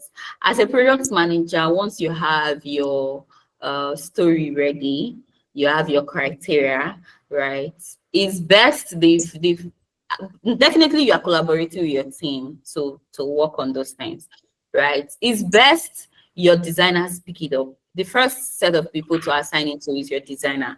You must have let your team know that, okay, these are the people that will be working on this feature or on this project, right? They already know, right? They are expecting you to assign it to them when it's ready, right? But the first set of people to assign that task to is your designers, because you want to see the design. So at that time, it's not even the engineering criteria you want to add. Maybe as it depends on what works for you, right? Your engineering criteria, that criteria you just added, we guide your designer on what to be done, right? So they are going to come up with a design. When they come up with the design, that is when you review the design, because definitely there will be a demo. The engineers are going to look at the design. They will demo the design to them. Then your engineers will go back and write their RFC, right? It's a documentation on maybe the number of UIs they need to create, where they need to create this or that, then the APIs they need to develop. The back-end engineer goes to write their RFC. The front-end engineer goes to write their RFC. Then they add those RFCs, those lists as tags, as sub-tags, right? It is that time that you now assign it to them. Does that answer your question? So without that design, the engineers will not know what they might know what they are doing, they might know what to do, but they won't have the full picture of what they are designing. Because remember, that design is going to give them, even when the design is ready, it's like a full project. They will need to come up with their design system, right? So it's like in phases. They will need to come up with their design system. They need to understand. You are making me explain deeper things. You've forgotten that this most of them will not understand what we are saying. Ruben, no, this Okay, is not maybe I will just send you a DM then. I'll this do is that. not nice. But does that answer your question? And for those listening, if any word is confusing for you, the best thing you need to do is to just do a research, right? There are so many resources out there that will give you understanding, right? So yeah. But does that help? Does that help to answer your question? First, people you need to assign it to is your designers. Once the design is ready, your engineers can now see the big picture of what they need to work on. Then they will use all um they will use the design to maybe come up with their design system, then write their RSP, come up with a list of tasks, then you can assign it to them for them to get it done.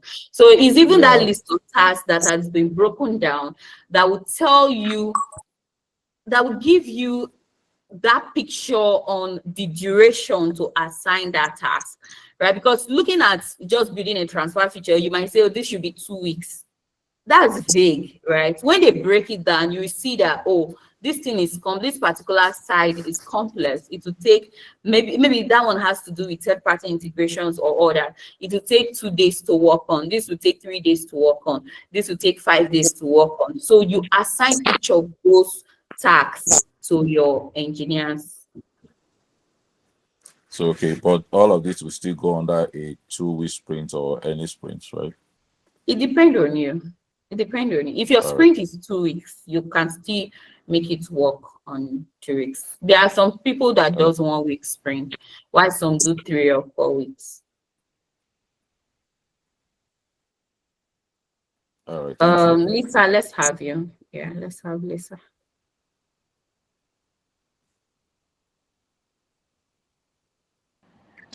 Hi, good evening.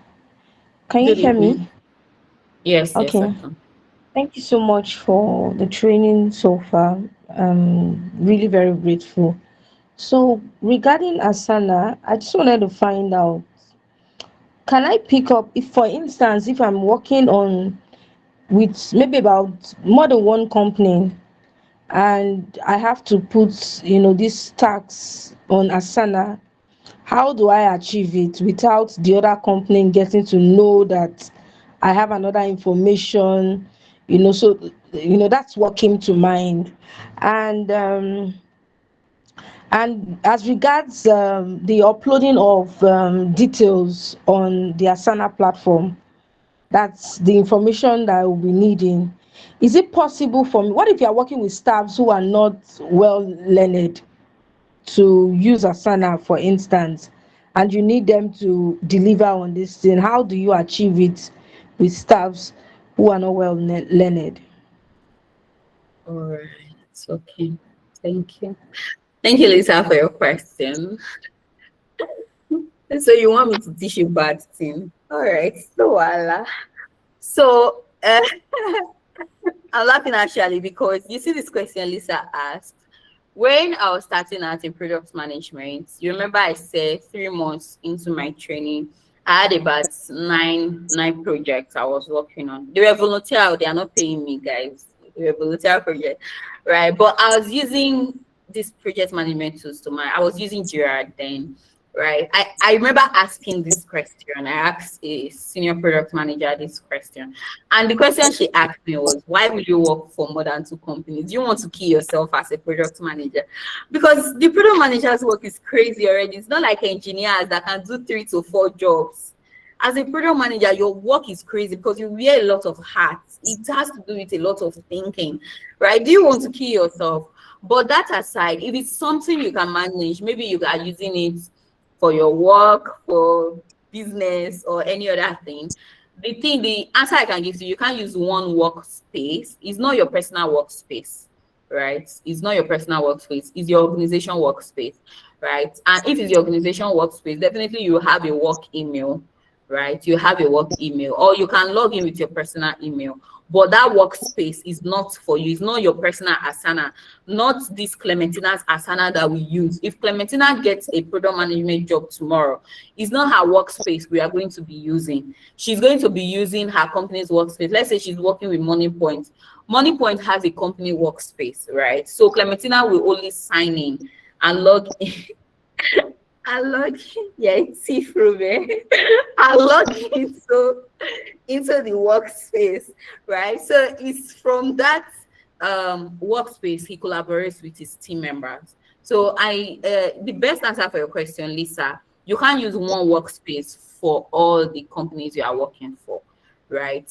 It's even if the company doesn't have a workspace, it's important you advise them. I remember when after I asked the question and I was given that I wasn't given a clear answer.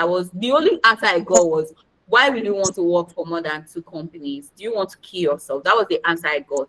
But I was able to draw out a solution from that, right? So the next volunteer project I was working on, it was an EdTech.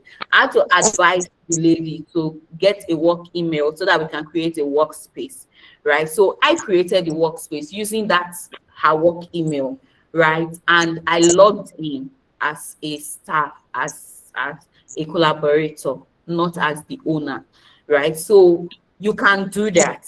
You are the product manager, you are the one that sets the vision. You show them what works, right? So if they don't have workspace, you advise them getting a workspace so that collaboration can be seamless and effective, right? So you log in using your email. So if you have a work email, you can log in using your work email. Then if you don't have a work email, you can log in using your email, right? It won't put the whole thing in one workspace. Yeah, they are different workspace. Then to answer your second question, if you have team members that doesn't know how to use this tool, how do you collaborate effectively with them? The truth is, just like I taught you this tool, right? So long you know how to use it, you can have a demo and teach your team members, right? Even when I was starting out in all those volunteering projects, I still create a time with my team members. I walk them through how to use the tool, right? They might not get it right at first, but as they are growing, it will be improving. So you walk them through it. Even as far to designer, there are some product managers that doesn't understand Figma. Yes, your designers can have a demo and walk you through how to like view prototype, how to comment whatsoever. So a tool is something that's why I said the goal is not to learn tool, because tool is something that is simple to learn. You can learn it at any time. You can teach anybody, right? It's just for you to understand what you are going there to do. So you can teach your team members how to use it. Does that answer you, Lisa? Yes, it does. Thank you. You're welcome. So next is Halima. After Halima, Uju, then Tangot. Thank you so much for the wonderful session. I have 2 questions. One, the other one is like I want like a little bit of clarification concerning this workflow that you went us through now. If a workflow or a task is moved to the completed, I want to clarify that as a product manager, you need to check and confirm everything is completed before you mark it completed, right? Yeah. Yeah. Then second one, what if you have a team member that is not cooperating at all? Even though as a product manager, you are supposed to be a leader who can lead people to work and all that, but they are not cooperating at all. They don't do their task. They don't even respond to you and maybe comment or something like that. How will you handle that, please? Thank you so much. All right. You guys are taking me outside our syllabus. It's fine. So that has to do with stakeholder communication and management, right? As a product manager, that's a topic on its own that you need to learn. As a human, even, you need to learn how to talk, how to get people to do things, right? It could be your approach. I'm going to give different scenarios to these, right? There are some product managers that feel like they are the boss, they are the one leading. Hello, you are not the owner, you are not the CEO, you are not the one with authority. You are just there to align your team members to get things done. So don't come and boss people around. Don't come and be shouting at your engineers, you're supposed to have done this, why are you not doing it? No. Right? So, and engineers can be funny. Hey, you never meet them. Engineers can be wicked to the point that if you come with your bossy attitude, that's okay, let's work. They will not answer, they'll tell you, sorry, it's not ready. But this thing, you will be the one shouting, but this thing is supposed to be ready. Why is it not ready? They'll say, sorry, it's not ready.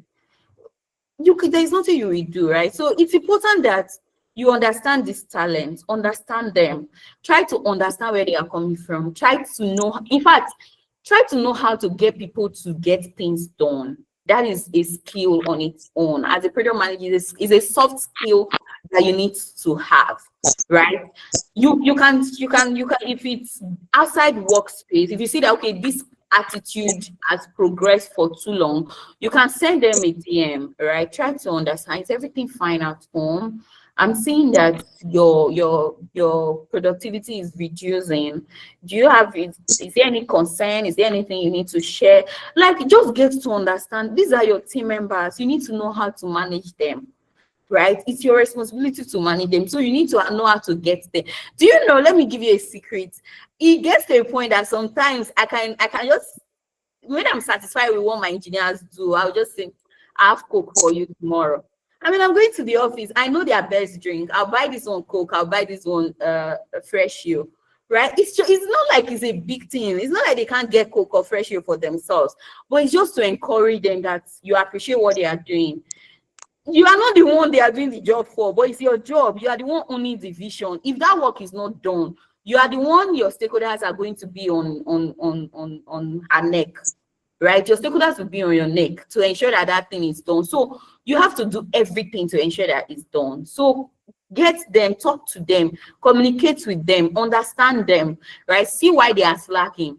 Then if it's lack of skill, if there's anything I've understood about some engineers, especially mid-level engineers, right, is maybe they don't have the capacity to get that thing done. There are some that are proactive, that go extra mile to go through resources, to learn, to watch videos, to even send, maybe everybody have a mentor, right? It's good that you have a mentor. So even maybe send a senior engineer some messages, bros, I'm working on this thing and I'm having headache in this place.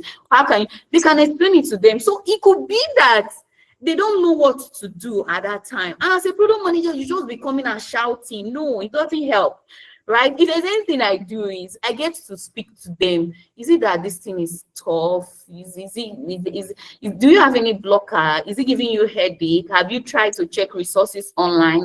Is like, because you are a team. You need to work together to make sure that you achieve success, guys. So it's important that you get to know the root cause of why they are not performing, right? So if it is a blocker, maybe their level of experience is not up to that level, right? You try to like maybe share resources. You can even do the research sometimes. You can encourage them to do research, share resources with them if it will help, right? But it's only when that thing has reoccurred, even with all your efforts, is not working, you know that it's time for you to bring in your management into the issue, right? You bring in your management. There are some product managers that doesn't take nonsense. From the beginning, they'll just bring in their management team and they'll fire the person or get a replacement, right? But there are some who has empathy. That's why as a product manager, one of your soft skill is empathy. The goal is not to just simply replace somebody. Good talents are not easy to find, right? So if you see that the person has talent, he's proactive, he's willing to learn, he has other good criteria, right? Why not make effort to ensure that you help that person grow?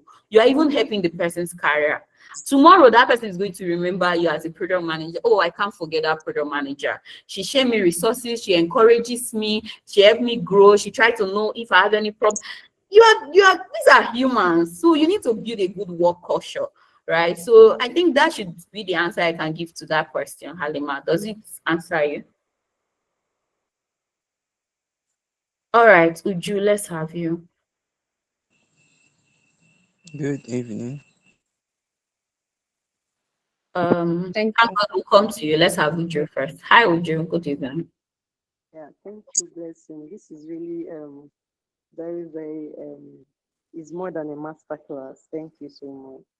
Thank Okay, you. so I wanted to add, I don't know if it's possible for you to just do a walkthrough for us on using list view, because I think what we did now is board that we use. I don't know if it's possible for you to just summarize the same workflow we did for using list, because the Okay, but interface using what?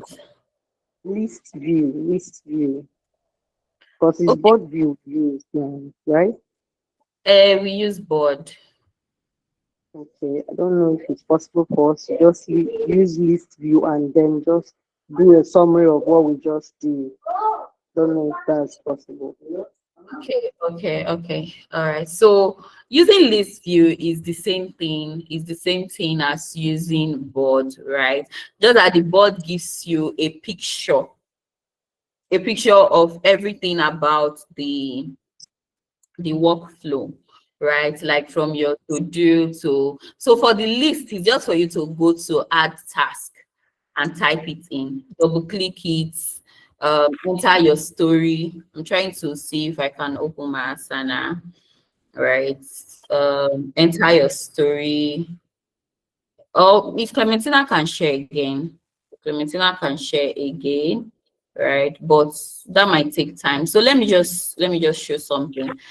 So you see this task I've assigned, right? You see this assigned task. Well, let me just use this. Let me use this. So this is what list view shows, right? Once you create the project, you open it, right? Instead of going to the top bar to click on board, you see the list view. It's just for you to say create task. You type the task here, right? So after typing the task here, let's say create a workflow, that's the task, right? So after typing the task, you can click it to see the details, right? So here you can add due dates, just like we saw the other time, right? You can add more projects tied to this project. If there are dependencies you add, then this is the description where you add your user story, your user story, your acceptance criteria. Your acceptance criteria, right? So you add your acceptance criteria in list, right? It can be 2, it can be 3, it can be 1, depending on what you are planning to achieve, right? So once you add your acceptance criteria, right? Once you add your acceptance criteria, you can add subtasks. Maybe there is a subtask, like when your engineers have come up with their RFCs, they've broken the whole design into different subtasks. You can add subtasks. It's the same flow, right? You can just type maybe implement sign up flow or whatsoever. I don't know. Right. So you can add as many subtasks that you have, right? And just um um you can make public, you can make private, and exit it, right? So if you click on it again now, you will see all that you have done, right? So this is just how a list board works, right? Even the list you are creating here now, it could, if there's a way you will automate it, that from this list, right? It's once you add a list of tasks, it moves it to your backlog item, right? That's why I said play with this tool. There's so much you can learn from it, right? So from this list now, it will move it to your backlog. So you see all your backlog in the same place. I don't know if that answers you. Does that answer your question? Yes, yes. Thank you so much. Thank you. You're welcome. Thank God, let's have you. Good evening. Good evening. Okay, my question actually is for this Asana. Mm. Then it's actually on that's the execution aspect, which is how to automate it so that it can send you notification maybe when the tax is due date, or maybe when you forget to do something, because that's one of the important things that I need. I'm not Like teaching you automation. Love this. I know. Go and explore it, you learn it. It's very easy. Explore. Okay. Yeah, it's easy. I've already given you the tip that you can automate tasks, right? Just go and explore. If you want to teach automation, we'll not leave here today, right? So just go and explore. It's something that you get. Do you have any other question? No, no, no. All right, thank you. Eniola, let's have you, then we can wrap up. Thank you. Good evening, everyone. Yeah, good Okay, evening. so you mentioned earlier that the product manager is responsible for moving tasks in Asana or any other product management tools. So how does this work in setup whereby there is a Scrum Master whose role include tracking work in progress, updating task status. Okay, so is the product manager still expected to still move tasks while there's a Scrum manager? Scrum Master. All right, so it's not the product manager's responsibility to move the task, correct? If you pay attention, I mentioned that your responsibility is to add list of ideas, list of tasks that you have on your backlog, right? So once you've prioritized your backlog items, you can move them to do, right? From to do, you assign it to who is to work on it, right? The person working on it will be the one to pick it up from to do to in progress, right? It could be in development, it could be in design, right? Whatever, however you customize your workflow process, right? So the person that is to work on it, say for example, Uju is to work on that task. Uju picks it up from to do and move it to in progress. Once Uju is done with that task, she moves it from in progress to in review, right? All the people you automate, maybe the engineering manager to review their code, or you or the design manager, depending on the task, right? They get notification and they review that task, right? That is where you can add product review to your review, right? You can add maybe code review to your workflow process. It's all on you, right? So it's from that review, that point, that you will now review it as a product manager. Then if you are satisfied with the criteria, the functionality that met your criteria, that is when you can now move it to completed.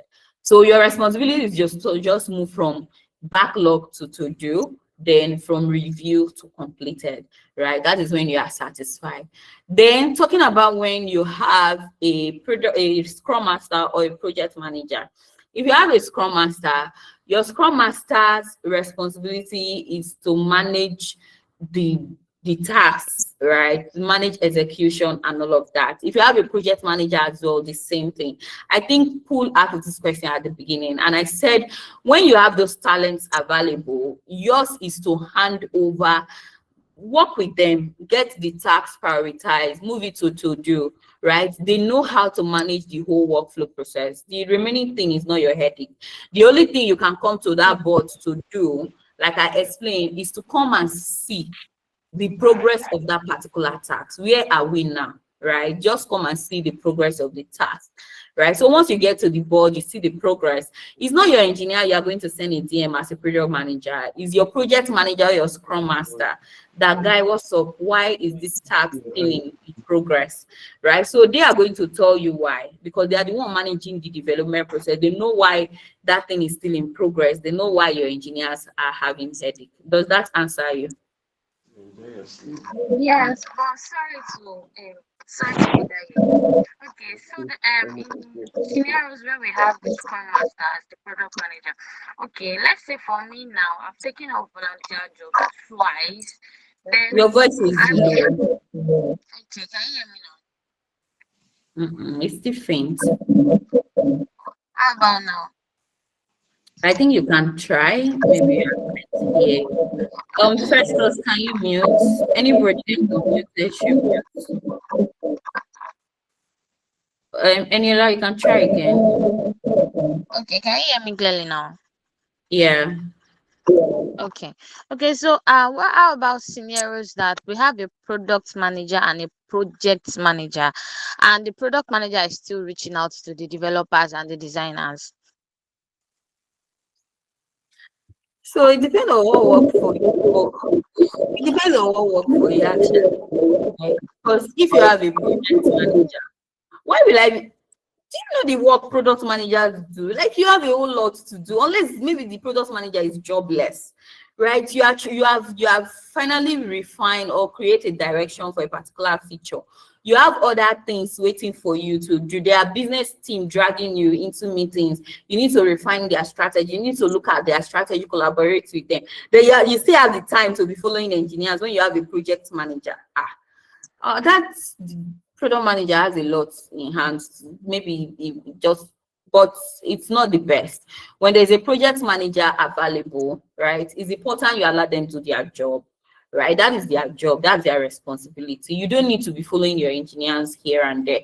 Your responsibility is to be communicating with the project manager. Oh, what's up? I'm looking at the dashboard. I'm seeing that this task is still in progress. What's the delay? They are going to tell you. If there is a blocker, right? The project manager is even the responsibility of the project manager to unblock that engineer. It's only when they could not do it, they can reach out to you to like, because I don't say you have the upper hand, but they can reach out to you. Then you know what to do, right? You are the owner of the vision. You are the one your stakeholders are coming after, right? It's not the project. It's only when maybe a project manager is not available that a project manager handles that. And it's only when a project manager is not available that you have to not be managing all the development process and all of that.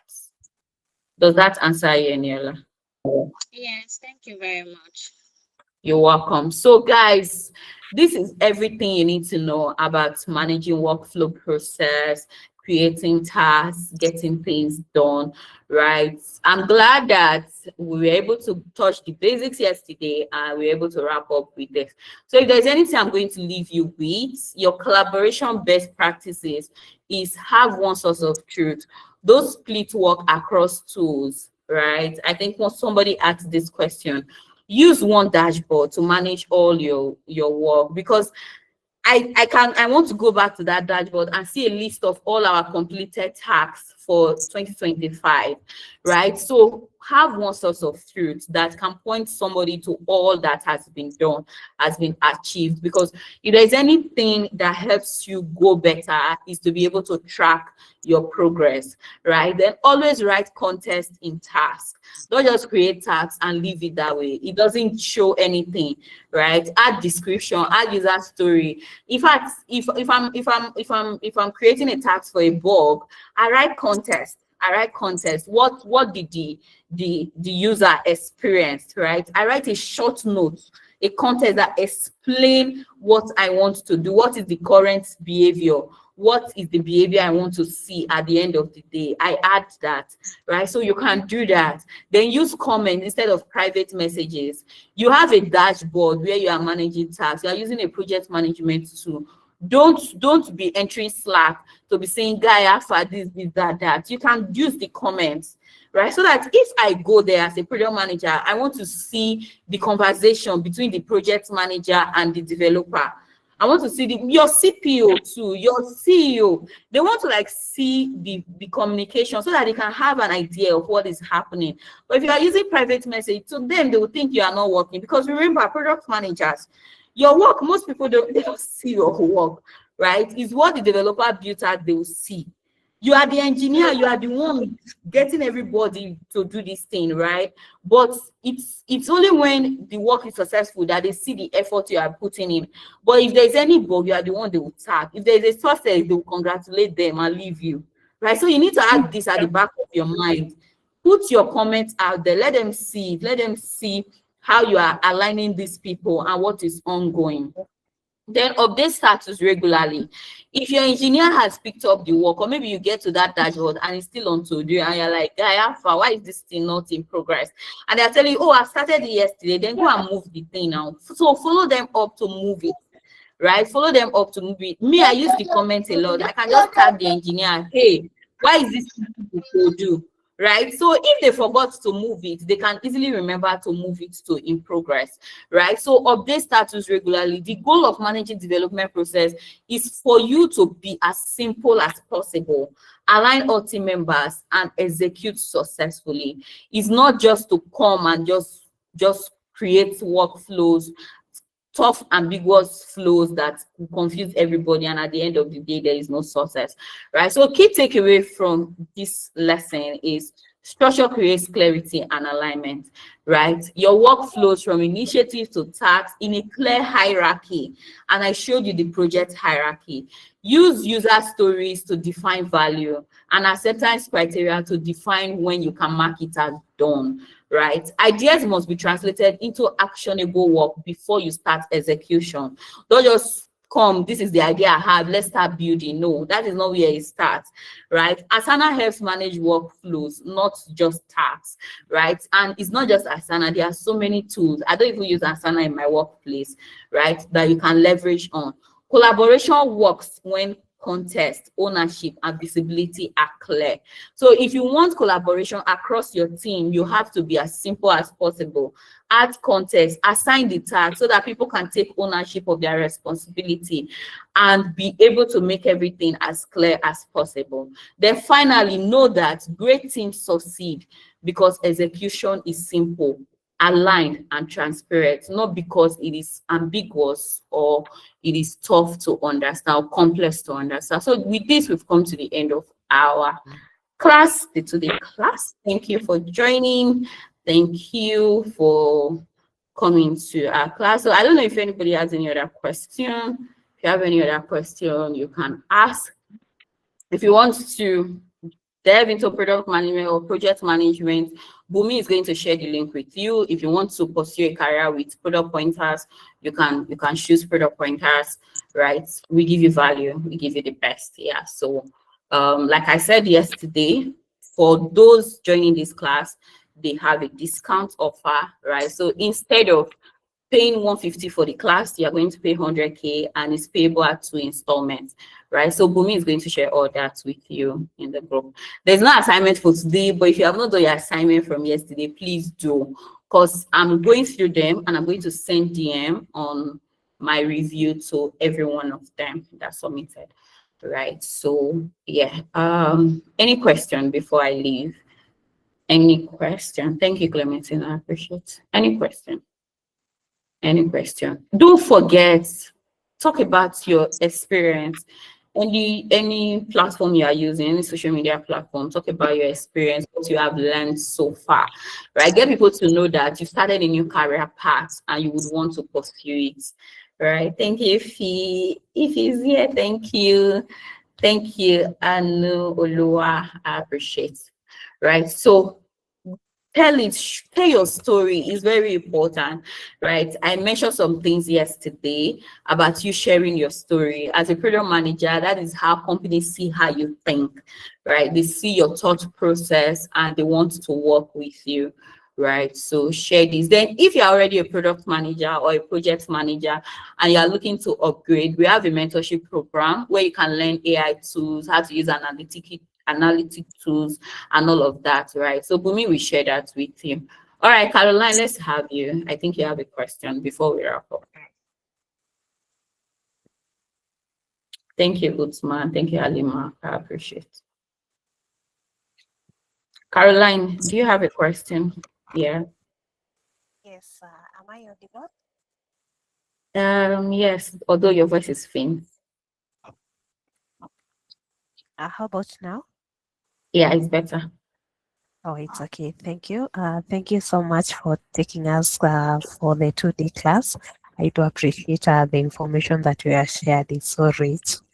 So my question is regarding you are just starting out as a project manager. How can you be able to build your portfolio despite you can be able to get it like internships and volunteering? With that, how can you be able to solidify yourself and position yourself whenever you are interviewing to be the best candidate, regardless you are just a beginner? Okay. All right. So I actually shared this yesterday. I think I will just do a recap, right? So if you are just starting out, if you're a beginner in product or project management, right? Like I said, get the structure program. Once you've done that, right? While the program is ongoing, product management has evolved. Like in our time, we're using slides to show what we've done, right? Because organizations today, they don't just want to I don't know how to put it, but you know, people say they are looking for experience. You are seeing JDs, you are seeing the person needs to have 2 years experience, 3 years of experience. Where are you going to get that from? Right? That's why it's important that as you are growing in your career, if there's anything we help you do in product pointers, is that you are building side projects along, right? You are building side projects. Now that you have AI tools is an edge, right? So you can build a functional website for yourself, right? You can build this functional website that have three. So look around, look at problems that people are facing, come up with solution, right? You can do a survey. You'll be taught on how to do user research. Do a survey, come up with a solution on what you can build out on the application. It could be maybe one objective application, but so long it solve a problem, right? Then add that, embed the link to your resume. So before you wrap up, we'll help you build your resume, right? You have your resume available, you have those projects clickable, right? And while you are going through the training, you position yourself on LinkedIn, right? Either LinkedIn or S, depending on the platform of your choice, right? If there's anything I would advise any beginner to do, don't hide your skills under a bushel. No, tell it to the world. Let them know you transition into a new career path. Let them know what you are thinking. If you're coming from finance, see a way to blend finance and product management, what you are learning, right? If you're coming from customer success, see a way to blend what you are learning. Get them to see how you think. In fact, if there's any key thing you're sharing on social media, is not this is the product life cycle, this is project life cycle. Share ideas on product thinking, right? Create a scenario, put what you think as a person.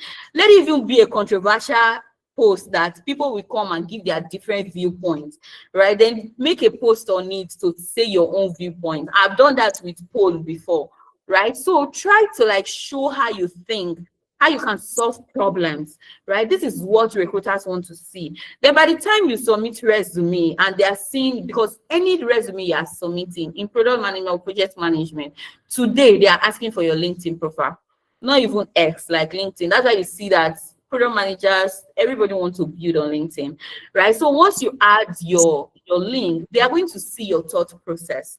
They will even see when you transition from customer success to product management or project management, right? They are going to see how you started thinking. They are going to see your growth process, right? And once they see that, they want to work with you. Companies want to work with real humans, right? So that can help you to build out your portfolio, right? So if the only thing is, if you are somebody who has learned before, maybe you are an entry-level product manager or you are yet to land a job, right? What I would advise you is go and learn how to use AI tools, right? It helps you faster. It helps you faster, right? So instead of struggling with, let me volunteer, let me do this, let me do that, right? Volunteering roles are good. Look for them, volunteer, add the project. But one thing is, it takes time. Sometimes those volunteering roles, they might not launch, they might not go live, right? Majority of them don't go live. And at the end of the day, you won't have a link to add to your resume, right? So it's important that you have this skill, know how to build functional website using AI tools as a product manager, right? Then create a problem. I remember when I was coming up, right? I love solving problems a lot, right? So I even developed, like, I saw a gap, I did research, I come up with a PROD for that problem, created a solution, I posted it on LinkedIn, and an investor reached out to me.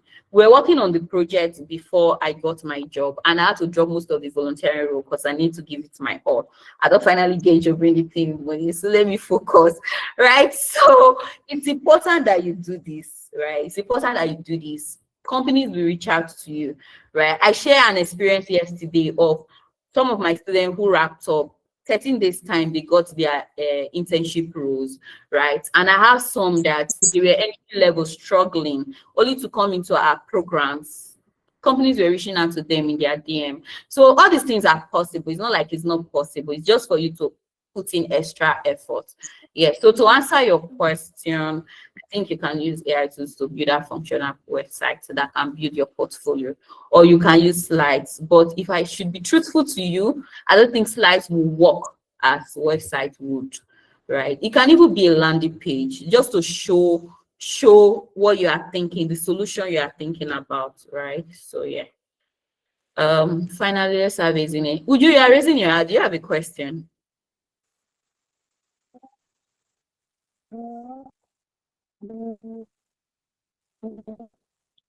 Caroline, does that answer you?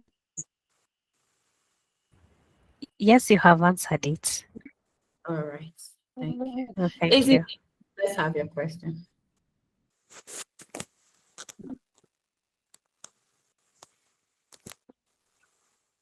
Hi, Mary. Are you there?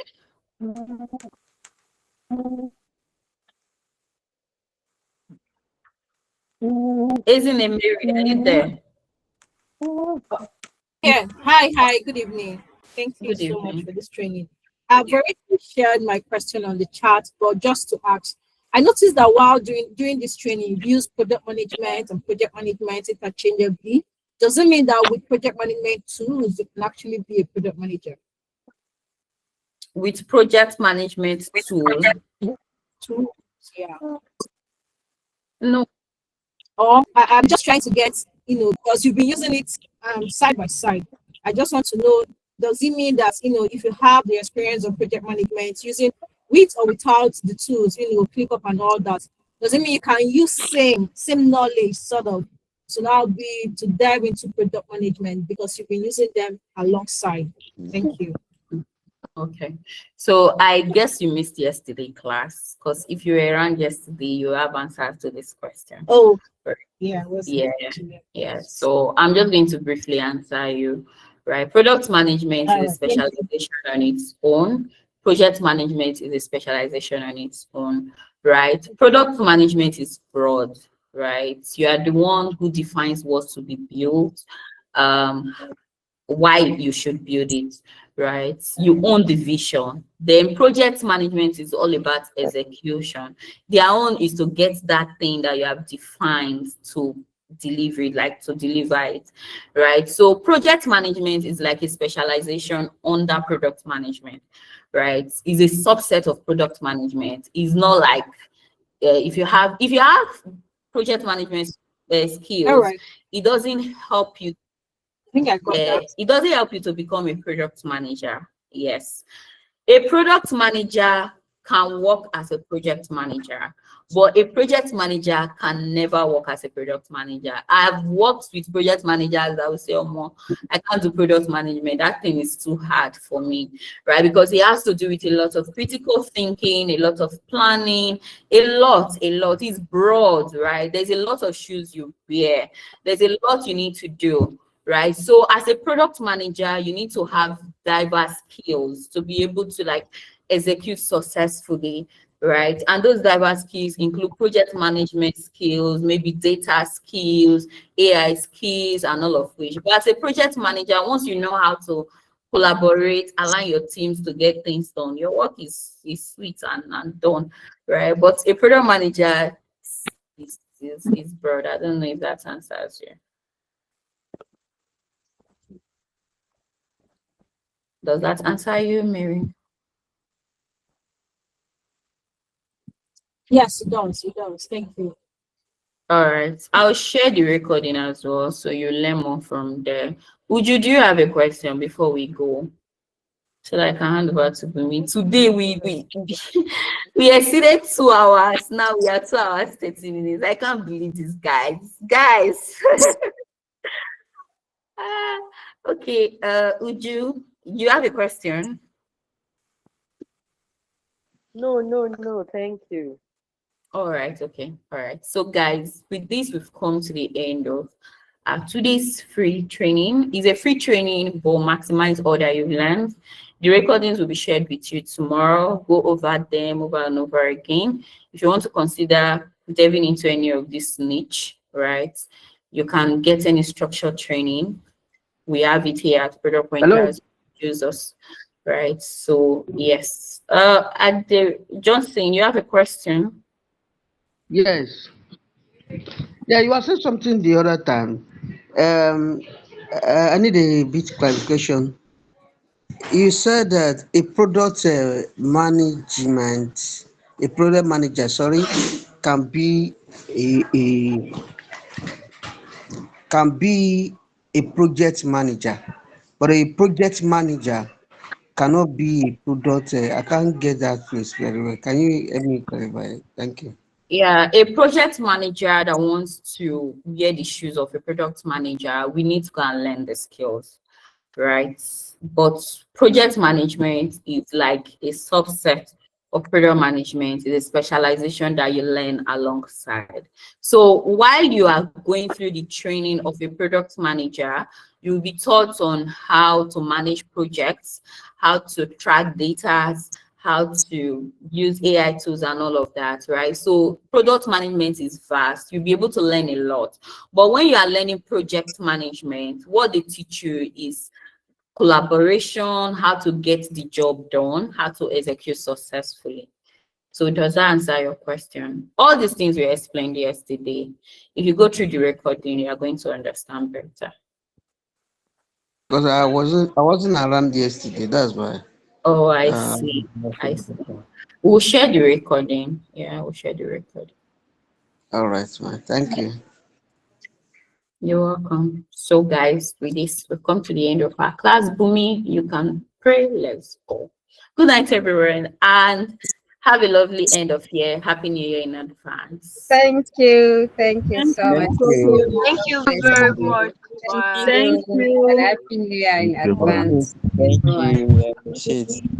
Yeah. Thank you very much, sir. Thank you very much, man. Thank you so Bye. much. Blessing. Okay. Thank you. Thank you. All right, You're welcome. sorry, before you leave the call, please let's pray. I noticed everybody already leaving the call. Would you do you mind praying for us? Coach, thank you so much for the impactful session. We really appreciate it. I mean, we've spent more than 2 hours on the call. Would you please can you pray for us? Okay, probably she can't unmute now. Johnson, please can you pray for us? Let's end the session for tonight. Father, we thank you for this hour. We thank you for this training. Lord, we are so grateful unto you for the wisdom and the knowledge that you have given unto our facilitator to impart in us. Glory be to your name, Lord, in Jesus' name. Father, we pray that everything that every one of us have learned, Father, we pray, O Lord, that you give us the grace to develop more on it in the name of Jesus. And as we are going to sleep, Father, we pray you be with us in our respective houses in the name of Jesus. Thank you, Lord. Jesus' name we pray. Amen. Amen. Amen in Jesus' name. Thank you so much, Johnson. Thank you so much, everybody. I hope to actually see this Amen, beautiful amen, amen, and some amen. faces again. So let this not be a goodbye. I'll be in the community asking us about our point of view, what we learned from tonight's class. All right. Happy New Year in advance, everyone. Bye. Bye. Thank you so much, everyone. Thank you, Coach.